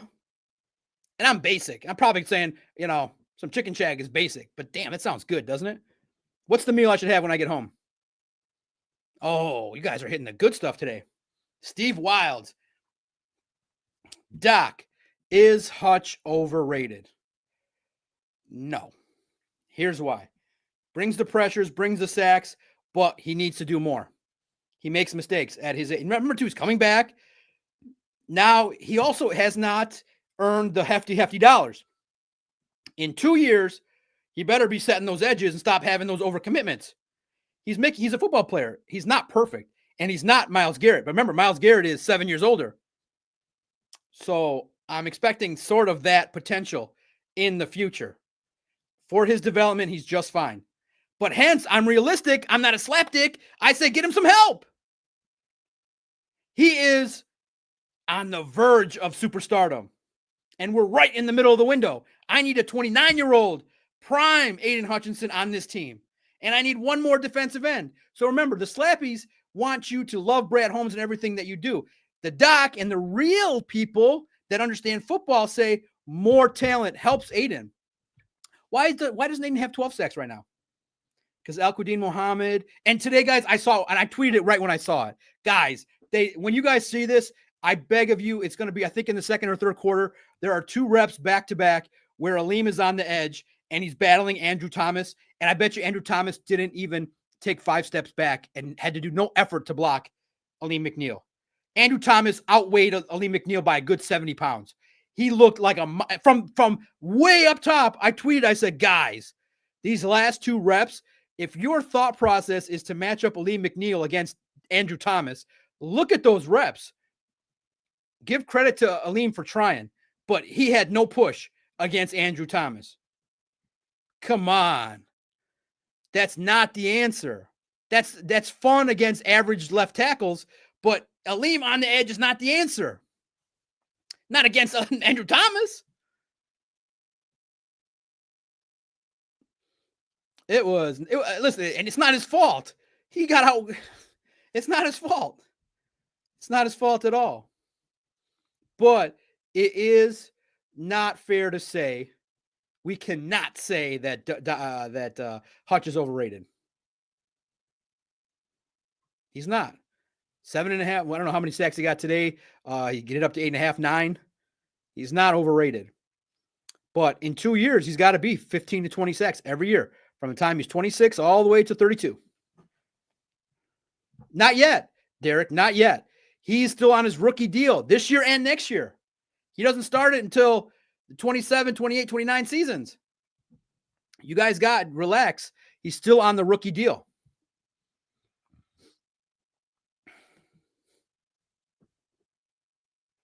Yeah, he had good plays. Absolutely, he's a good player.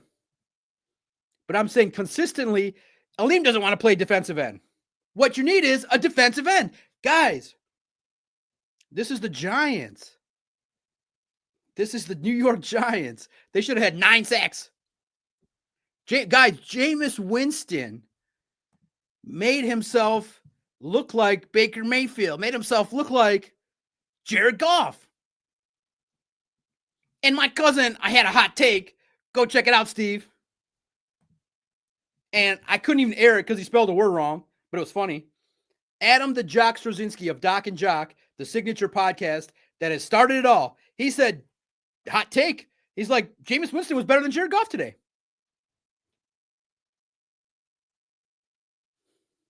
How are you going to argue that? The Lions made Jameis Winston look good because the defensive line couldn't do anything.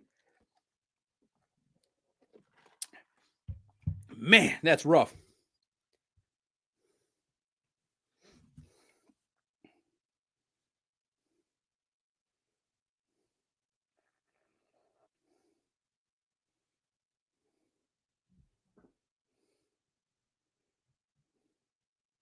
So, what do you make of the poor play? How should the common reaction be? What do you think the common talk is going to be from the average fan that saw that game? And then you have communication go out in your own stadium. Oh, the game is Bucks Rams tonight. Oh, I got to tape that.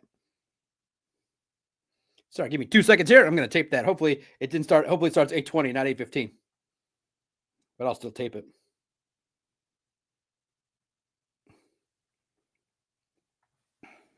Bucks Rams. Wow.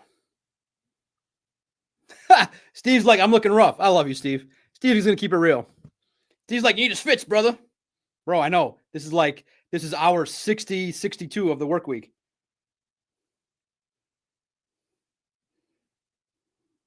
You tell me, bro. I am looking rough. But it's a commitment to doing this job properly.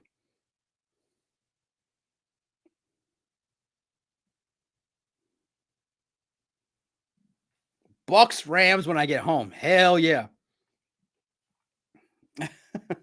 Do I look rough? Do I still got the energy going strong? I feel good. There's 500 people in here. Please like the stream. Super chats are open. Become a member. $5. I'm working on getting these special emojis with me, the Crunch Time fellas. Phil, I'm not required to do this, but yeah, I make it a story. This isn't work, but yeah, I make a living doing this. I write on SI. I am paid to do this. Meaning that in this stream, I've made a little bit of money, but all the money from the YouTube, which I have started to make some money on YouTube. Kevin, I don't know, you must be overseas. On my side, it says $4.99. So America, it says $4.99 in America. In America. So I make some money on YouTube, but all that goes back into being able to take care of my guys, Veto, Christian, and Emmett. And so the Lions PR were like, "You're leaving?" I'm like, "Yeah, I have a beautiful office. Why would I stay? I'm ADD. Like all that noise, all those report writers over there. I don't want to be around them. I got my own office, and my office like 15 minutes from the stadium. So that means they're not listening. And also, too, I work in the morning. I do the game story, and then my writers help me out. I have a team of people. Me, Emmett, Christian, Veto. I also, guys, just another 30 seconds to talk about the operation. I take money out of my business and pay 3 journalists. So if you really think I'm arrogant, the arrogant person would just be a one-man band and take all the money, which I have the right to do. But I said, no, I'm going to hire 3 quality journalists. Veto, I trained him, and you can ask Steve Chimenti, for 5 years. Do it like this. Be on time. Veto could not hit a deadline to save his life. Veto, we want the story up 9 a.m. every single day, 9:04, 9:03. Veto, get this story up at 9 sharp. And I would yell at him, and I would be like, Veto, we have a deadline. Every minute that you don't put up a story, we're not getting paid. And I would yell at him and be like, Veto, be professional. Have some respect for me. And finally he figured it out. And now he's even more late. We have a 7 o'clock prediction. He puts it out 7:13, but we got so many readers that I said, you know what? I just like yelling at him. So Veto and I are super close. I'm the idiot boss, and I just yell at him. And he's like, yeah, you're not going to do shit. Right, I'm not going to do anything. Because I told him I'm loyal. Christian's been with me for 5 years. Emmett, I picked from Michigan State and said, this dude is tweeting about Michigan State, a garbage program, like they're the Chiefs. And so I just said, Emmett, I'm giving you a job. You want it? He's like, yeah. Yeah, I yelled at Veto. Veto is supposed to protect me. And then I would go through my stories and be like, there's a typo. And I'm like, you're supposed to do this. So I'm the boss, and I was doing the job of 5 people, and I'm an type A OCD perfectionist. You don't just get to keep a website if you let it slide. So I try to correct as many mistakes as possible, and Veto would make mistakes, and Christian would make mistakes, and then we try to correct them, and then make the same mistakes after we'd have a meeting. So you guys don't really know what really truly a saint I am. I'm a saint. I'm a saint to work with journalists and deal with what they do. I'm a saint. So I'm not arrogant because I know the truth. I'm a saint. I'm a saint. I pay them for 5 years and ask them, if I was a real jerk, how often have I been late paying them? Never once. My checks don't bounce, baby. You think Veto loves me, Steve? He loves the money. He's greedy. Veto is greedy. Veto Churko is greedy. I'm going to put this out there on air. Veto Jerome Churko is very greedy.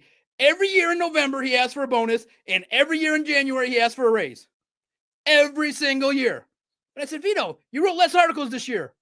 Veto, I'm giving you all the column ideas. I'm giving you all the stuff. I'm putting it up there.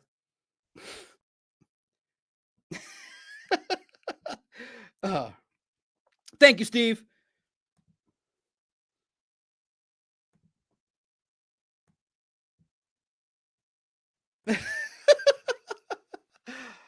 I care.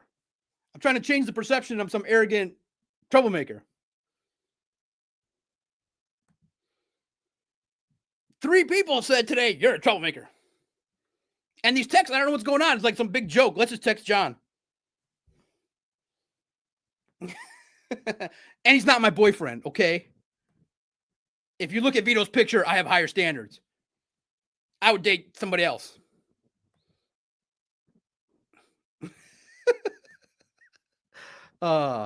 Steve, Packers are a better team, I think, and will win again on Thanksgiving. Oh, what do you guys think about Thanksgiving? Yeah, if they play like today, they're going to lose. All right. You guys are fun. Blowing up my phone. I think a lot of people got my phone number all of a sudden. One of you guys gave out my phone number.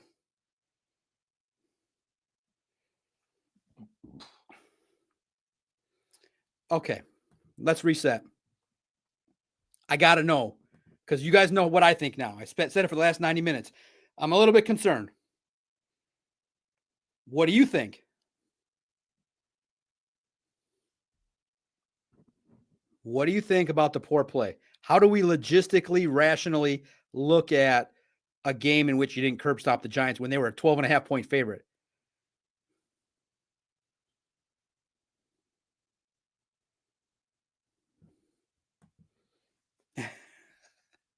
Google me, Theo.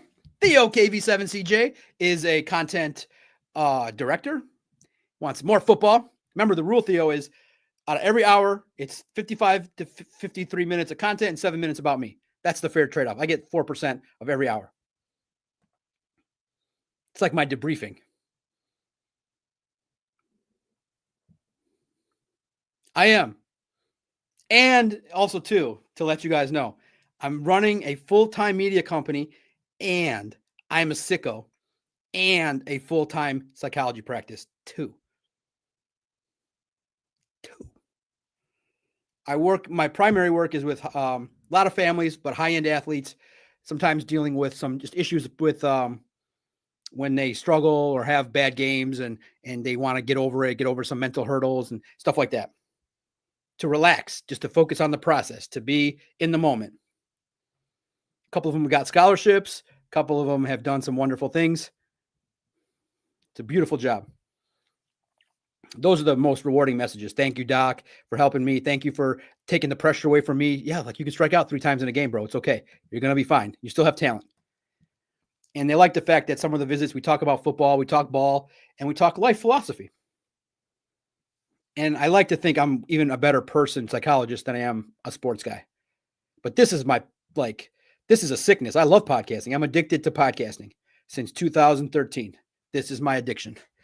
And I used to do it audio, but you guys sucked me in and said, do video. Steve said, do video. Do video. Stop hiding.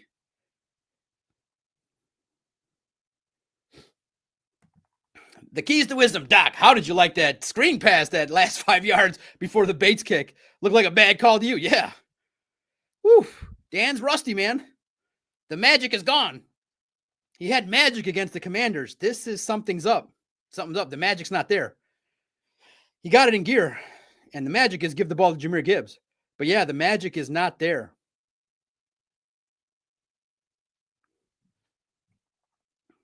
And Steve, nothing.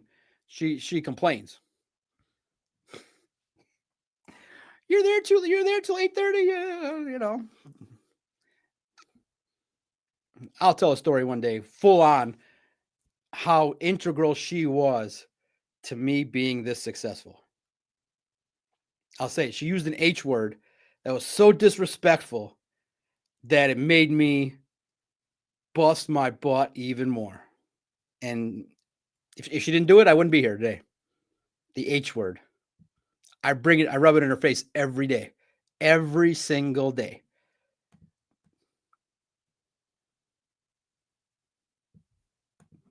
Ragnow had threatened to retire for several years before he finally did. Brad had time to reload at center. Theo, can't argue that. Theo, KV7CJ, you're absolutely right. And I truly believe they thought that Tate Ratledge would have been the center this year. And they wanted Miles Frazier at right guard and Graham Glasgow at left. I truly believe that.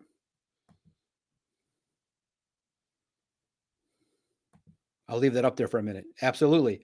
Steve Chimenti, 6160, friend of the podcast since 2013.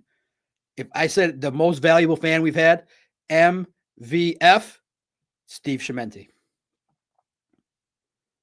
Most valuable, most respected fan we got.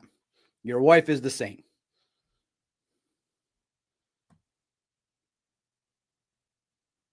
Can you believe there's been a handful of people like Steve, but Steve's the most valuable, that have been following and messaging since 2013.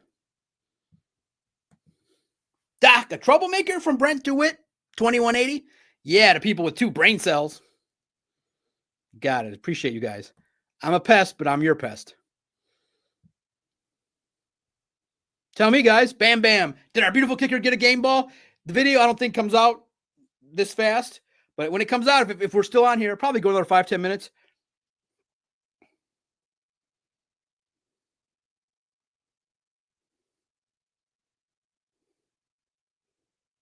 Inviting the last set of people. So hop in, still going.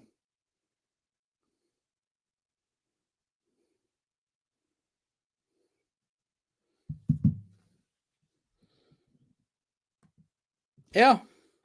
I think the plan was to have Tate or Sorsdahl at center. The injury is huge. It's Jay Stees.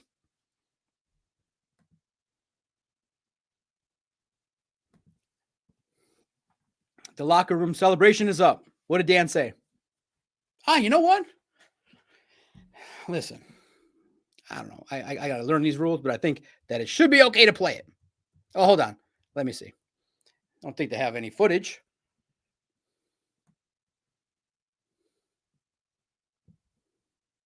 Oh, it's 2 minutes, 20 seconds long.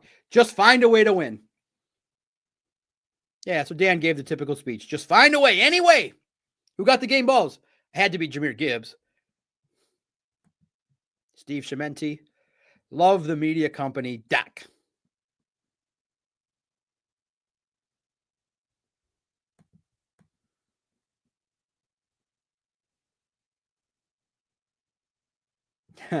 Derek Lewis. Aaron Rodgers is calling the DOC. How do you know I can't tell you if I ever saw him. We're strictly bound by confidentiality. But I can give this one away. Is Aaron Rodgers a client of the doc? Was he ever a client of the doc?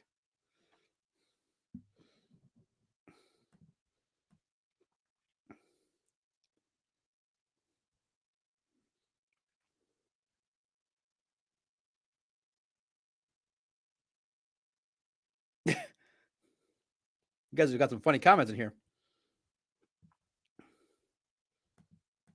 All right. So that's that. Your reaction to the game, I think, is just a little bit of anxiousness and kind of disappointment. I think the word of the day is disappointing. It was a disappointing performance.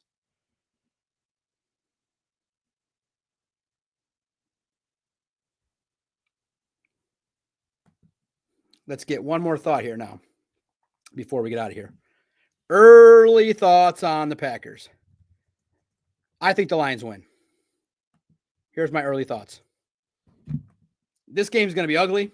It's going to be a penalty-filled game. It's going to be ugly. 2017 kind of game. Nobody's going to be practicing. It is just survive and advance. Yeah, Steve, Veto will write a column tomorrow. It'll come out, I think, 9 o'clock tomorrow.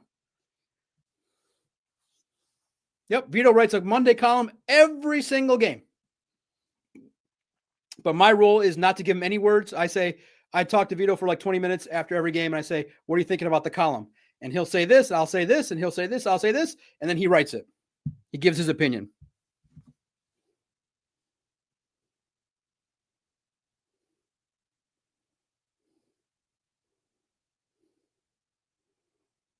And he does a wonderful job. His is very popular.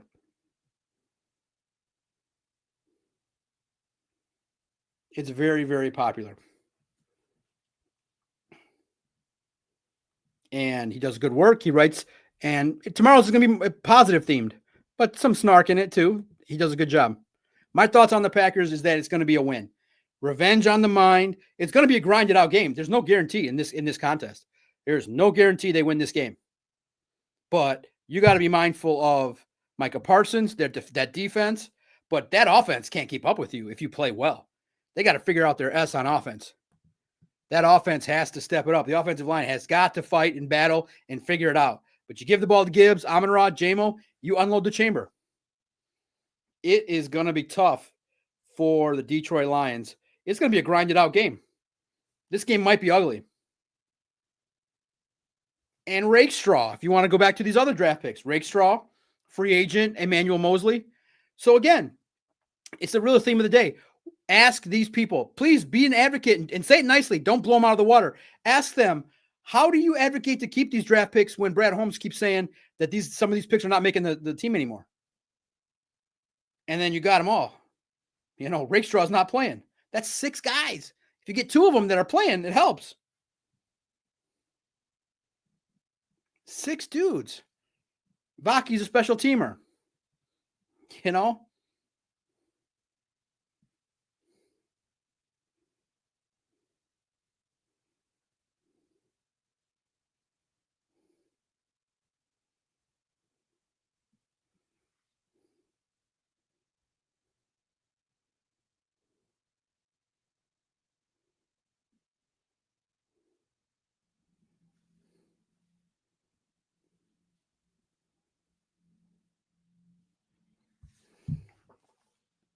So, you have potential assets for the future, but the time is now.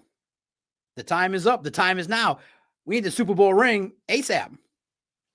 But I just don't want to see Micah Parsons doing bad things to Jared Goff. I want to see this football team execute and play at a high level. I want to see them play better. Crisp. Clean. I guess I have to ask. Have the Lions regressed this year? Feels like, yeah, not because of their record, but it feels like the play of the offense, and at times it's not complementary. Like offense, defense, special teams have very few rare occasions where they put it together completely. But they found a way to win. 7-4. And guys, I mean, isn't it realistic? 10-7. It's realistic. 3 games you should win. Packers, Cowboys, one of the games in the division. Vikings, Bears. If you lose the others, 3-3. You got the 10 wins.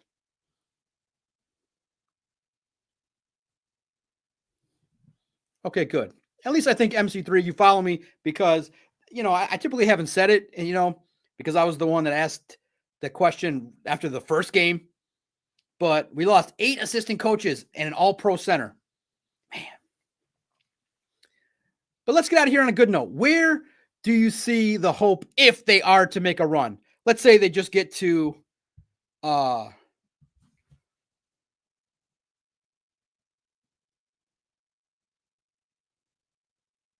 if they get to the Eagles game or the NFC Championship, what's the key? Gibbs, the offensive line, just stepping up a little bit, and that defense has to crack down. It's a possibility, but to the next step, I don't know. That's a realistic thought about it. I know 10-7 is iffy.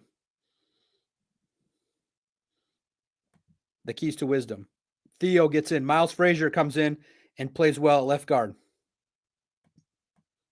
Maybe.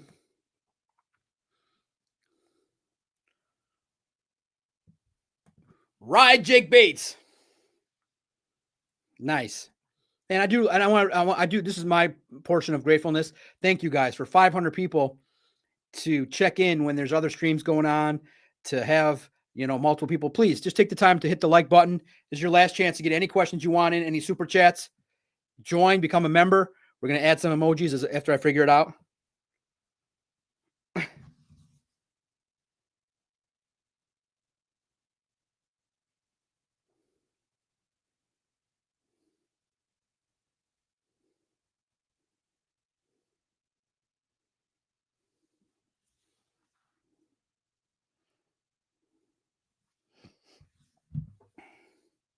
It's fun after the game. I get excited to broadcast. And then also I can make this into a story that's called The Good, Bad, and Ugly. Zali wants to know. Yes, they make the playoffs. There's a playoff team. I would be shocked. It's can they win a playoff game? That's going to be, guys, that's going to be, get your favorite stress ball, and it's going to be stressful. They're not blowing out anybody. It's going to be like, I think, kind of like this. Brent, it's $4.99. I promise you, I looked. The keys to wisdom is not lying to you. It's $4.99. If you're in Canada, I don't know if you're overseas, American price is $4.99. I looked at it twice. I promise you. So I don't know where the $6.99 number is coming from. Maybe if you got bad credit, it's inflation. If your credit score is not 680, it's $6.99. It's $4.99. I promise you. That's the highest tier. I said it.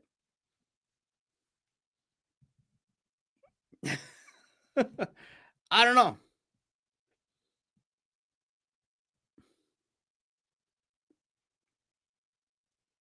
If the keys to wisdom can double confirm, but I'm working on those emojis. Dang it.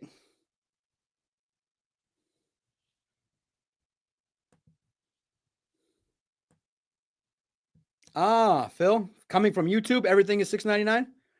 Oh, on my side, it doesn't tell me that. It hasn't reflected that yet. The keys sees it at $4. I don't know. I never see a number that says $6.99. Sorry, guys. But become a member even at $6 for 80 cents a show, 12 shows a week, 12 shows a month. It's well worth it. You're entertained. You get some insider information. You have your thoughts respected. I'll more than likely going to read your comment.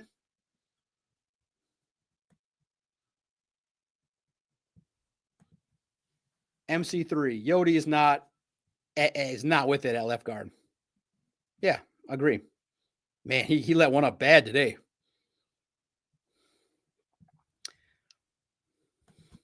Mr. Mahdi. And you get to come on a stream and see the best draft pick probably of this class, Ahmed Hassanin. His family loves me. Good evening, Doc. What a game. Hassanin Mahdi. It was a great game, wasn't it? Woo! Back and forth. Good game, man. Hey, walk away with a W, but they need the defense today, Mr. Mahdi. You know they're going to get talked to tomorrow. That was too much defense. Did not do as good as we would like. They made Jameis Winston play way too good. Way too good. Tomorrow's meeting, it's going to be rough. Right? I'm going to work on it. I know. I don't know how to do that. Maybe I got to get with the fellas. Ask them how to get a veto emoji. Mr. Mahdi, hopefully your back is better another day. It was a great game. Zali, we need help opposite of Hutchinson. Jameis had too much time to throw. Yeah, the defensive line has to play better.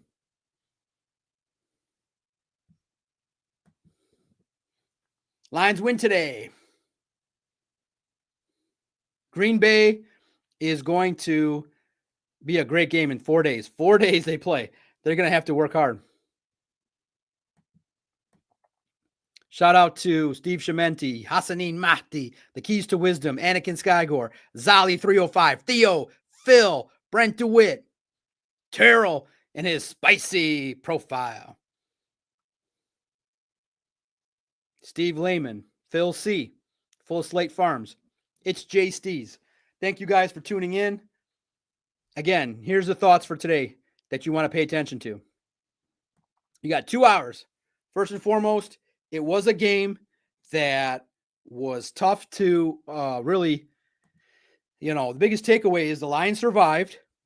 They were able to ride Jahmyr Gibbs and his explosive running against a bad defense against the run. You got bailed out on many occasions because of Jahmyr Gibbs.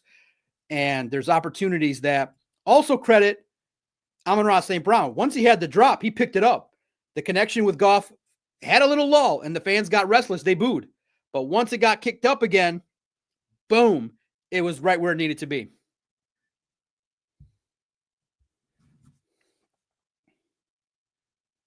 Once the connection to Amon-Ra St. Brown went at it, it's unstoppable. And then our final story just came out. Everything you want to hear about what Dan Campbell said is now live on our website.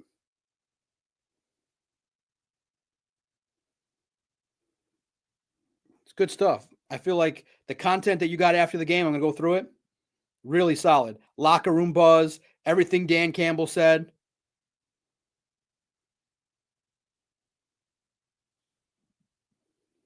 Tomorrow morning, we'll have everything Jared Goff said. We'll have the grades. We'll have Vito's column.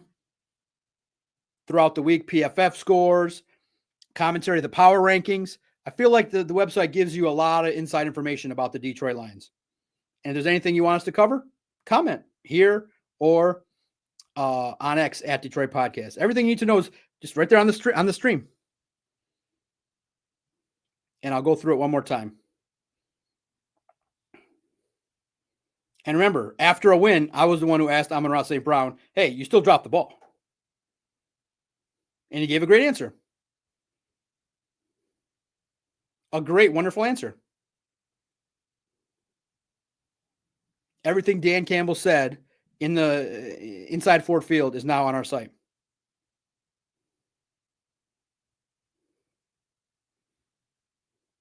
As well as highlights on different stories. There's highlights of Jahmyr Gibbs. There's my post-game video from Ford Field in my little cave.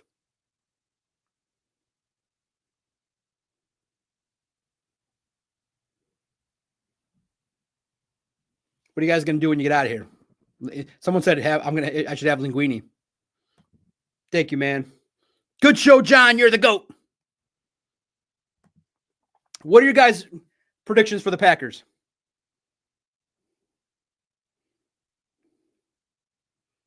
What do you guys think about the Packers game? You concerned? What's your concern level on a scale of 1 to 10 about the Packers? What's your concern level?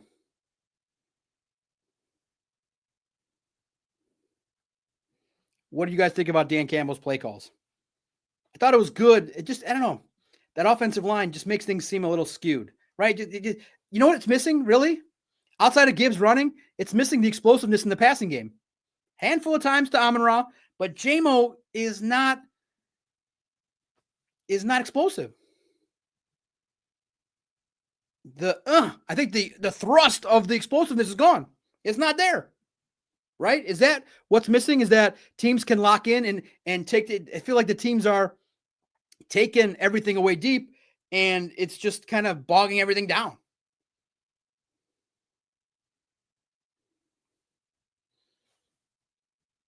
But Jahmyr Gibbs is the explosiveness, which is wild, man. He had a great game, MVP game.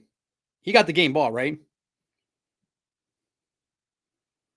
Everything Dan Campbell said about the Detroit Lions today. So, let me tell you the content that you can see at Detroit Lions. Visit si.com/NFL/Lions/ on SI. You have it right there. Or you hit the Google machine. You type in Detroit Lions SI. Our content will find you. So, you can go to Detroit Podcast on X. You'll see when every story is posted. Right the second it hits, it comes out. That's the hub. The X page is the hub. You get my free-flowing thoughts. You get when the stories are posted. You get when the podcasts are posted. You get all, that's the hub. You can find us here. Hit the notification bell. You never miss a show. But it's on demand. And the blessing is for those that you say, well, hey, I don't like those 5 minutes you talk about yourself every hour. Just fast forward it. It's on-demand content. Watch at your leisure. Most of these shows end up on Spotify. Anywhere you listen to your podcast. If you subscribe to Detroit Sports Podcast, right there, the hub, which in the end, if you kind of look at it, that's me. Me and Adam. That's me. You know, so I'm Doc, the Lone Wolf, the Detroit Sports Podcast. That's all really me. Macaroon Cookie. Those are all the names that you can just find me. You can find the podcast, and you get additional podcasts too. You get my weekly uncensored Doc and Jock, where it's just ridiculously funny and good every Thursday for 13 years straight. All the Lions podcasts. Podcast, if you're a Michigan fan, one of the best Michigan podcasts you're going to find, Steve Dace.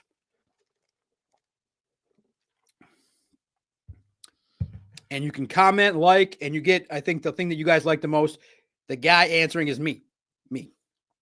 98.5% of all the comments that you're seeing on YouTube are being answered by me. My thoughts, my reactions, my quick blurbs. I spend about an hour dedicated to YouTube and then the shows. So I'm in the mix. I believe I'm a trusted source. I believe I'm entertaining, real, and I hope you don't get the vibe that I talk down to. I may ferociously debate you with some snark and sarcasm and weird references, but I feel like you get the genuine guy. If you take the minute to listen through the hyperbole, you know what I'm about. And you now know that Kay Adams really likes the doc. Really, really likes the doc. Cookies.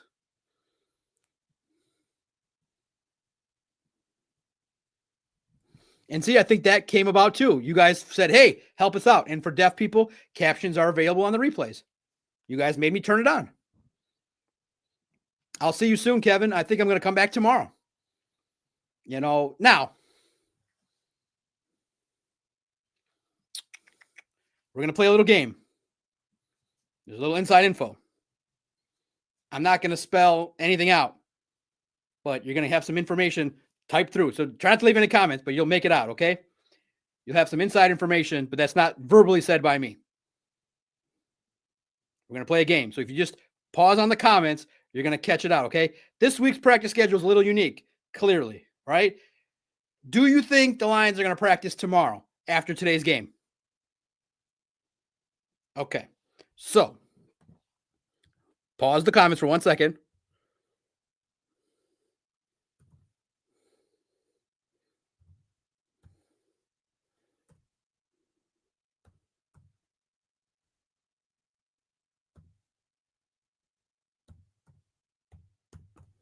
So you guys in the chat now know. Don't share it. But that word, if you spell it out, Monday and Tuesday. So that's why, Monday and Tuesday. And Wednesday's a player off day.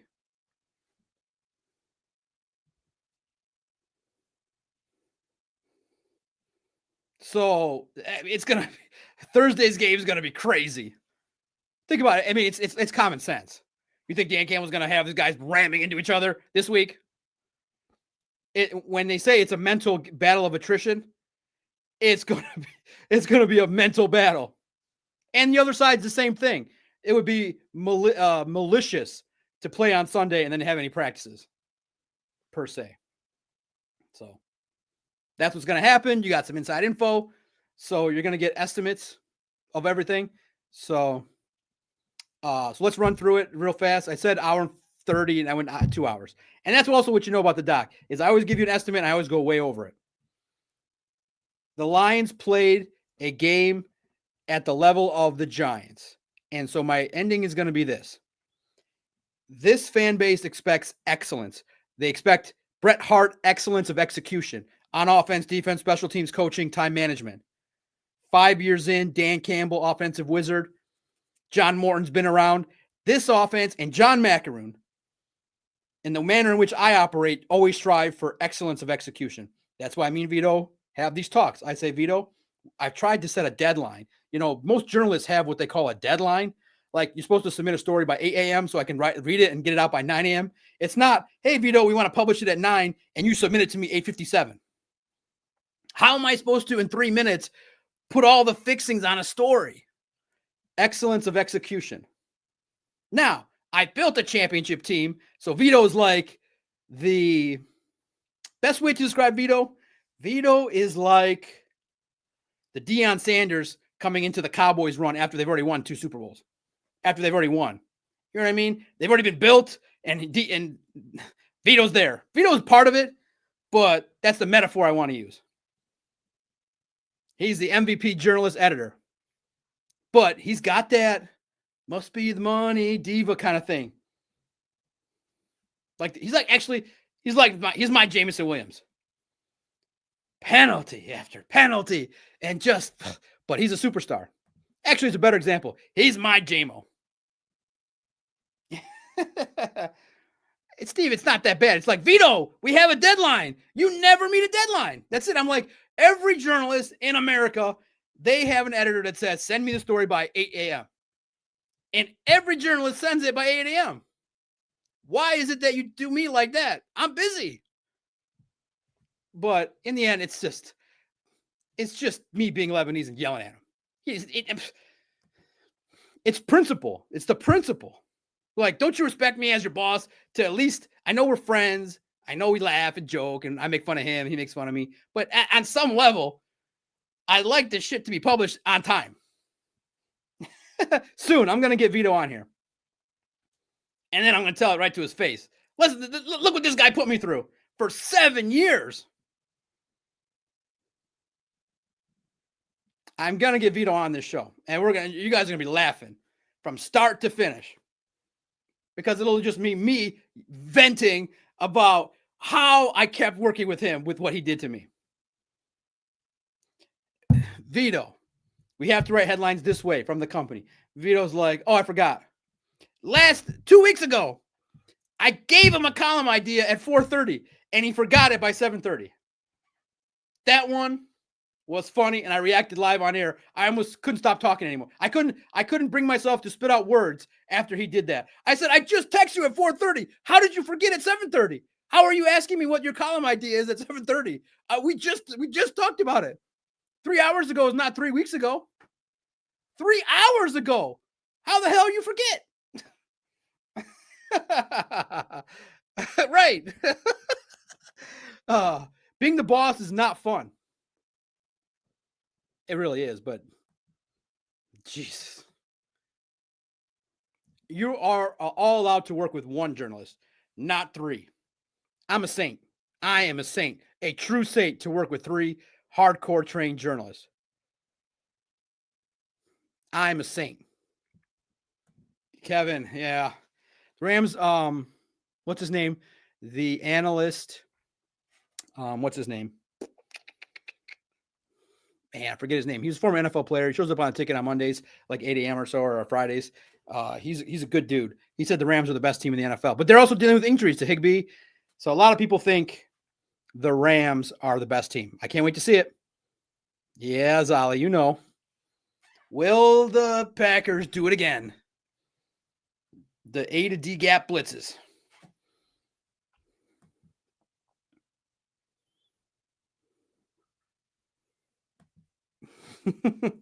Man, I wish, Brent, I've locked into the same 3 people. We're good, but not that good. You know what I mean? I'm working hard to see if I could get a 4th writer, but it's tough because I can only get the 1 credential. And unfortunately, Emmett and Christian are a little bit ahead of you. I owe it to them. And also, too, Veto asks for a freaking raise and bonus every year. He ain't going to stop. Inflation. Cost of living.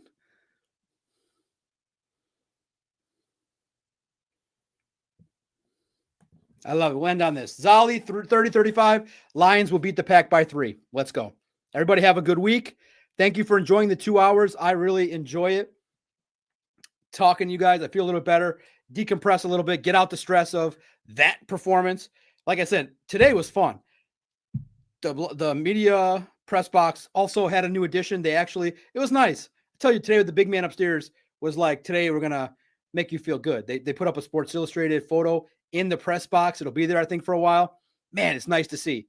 And again, I'm an NFL writer, so I'm not directly tied to Sports Illustrated, but I do write for SI.com on SI. So it's just really cool to see that magazine hanging up there. So it's a little bit of a nice reminder that there's a respect level with Sports Illustrated and the Detroit Lions. That's really cool. This game, not pretty, not fun, but a W is a W, first and foremost. Dan Campbell, I don't think can clean this stuff up. So you just got to wing it, figure out how to get the best out of this offensive line. That's just a crutch phrase. Basically, it's just you need to patchwork the weaknesses and quicker passes, more Gibbs, and basically this next game is going to be a referendum, I think, more on the defense than the offense. The offense, you just got to drag them along. Amon-Ra, Gibbs, and figure out how to get J-Mo involved. So there's some more work to do. And if you can get rolling, you still got a little time. You're still 7-4. Get this W. Then you can kind of, go 1-1 against the Cowboys or the Rams. But the hope is still there that you can tinker for the next 6 games before you get to the playoffs. Your doubts are real. Don't let anybody make you feel like your doubts aren't real. You're a real football fan. You know. And if a media member or somebody says something different, give them your points. They have an agenda. They do what they do. They use numbers to put together their thesis. Tell them why you're concerned. Don't back down. It's sports. If you have a concern about the defensive ends, yeah, they still have pressure. They still, but also too, remember guys, here's how the difficulty is for some media members is that, let's just say, for example, you play the Commanders and you have 30 pressures and then you whoop them, but then you go to the Eagles on the road and you have 5. Then that slapdick media member is going to come back at you and say, what's wrong with the pass rush? They average 17.5 pressures a game. You don't like 17.5 pressures a game? I'll be like, I just watched the game against the Eagles and they didn't do shit. So remember, numbers are used by media to portray positivity more often than not, but they do know that the third down percentage is not good. So luckily, that's a key one. So remember, they still have a high scoring average. Yeah, you scored 50 on one game. When the Bears didn't know how to win. But then the next game, if you score 0, they still score 25 points a game. So remember, numbers are fine, but what you watch on TV tells you a lot. You guys are just as smart as I am. You're just as smart as the media members are. Because you can tell the offensive line's not playing good enough. The defensive line didn't play good enough today, and they gave up too many explosive plays. This was a atrociously executed game, and you know tomorrow is going to be a long day for that team in those meeting rooms. You know it. But they got to figure out how to grind out a Packers win. We'll analyze it, but the more important game is going to be rest up and then go execute against the Cowboys. Because if you lose against the Packers, you're 7-5. If you get to 8-5, you're doing okay. You got to get everything you got against the Rams. Okay, so it's not great. It's not the same. And also, too, your anxiety and frustration with your team is because you want them to thrive and you want excellence of execution. And you demand nothing less of that team. And that's the fair way to be. Don't change. Don't let people change you because they yell over you or they call you a fake fan. No, you're a real fan, just as like the Slappies are, in my opinion. I'm the Doc John Macaroon. You know where to find me. Comment. What do you think? Am I right? Wrong? What'd you think of the stream? What'd you like? What'd you didn't like? This 2 hours fly by. Maybe one day I can get to 3 hours by myself, but I think I'm good with 2. I now feel, I think I gave everything in the tank. I now, at 2 hours and 6 minutes, feel a little tired. So that's the time for me to bounce out. I love each and every one of you. Thank you for commenting. Thank you for engaging and trying to understand what I'm about. Remember, Kay Adams could have addressed anybody. She addressed your boy, Cookies. I'm real Cookies, not a nickname. John Macaroon. Maakaron. Don't give away our secrets, Kay.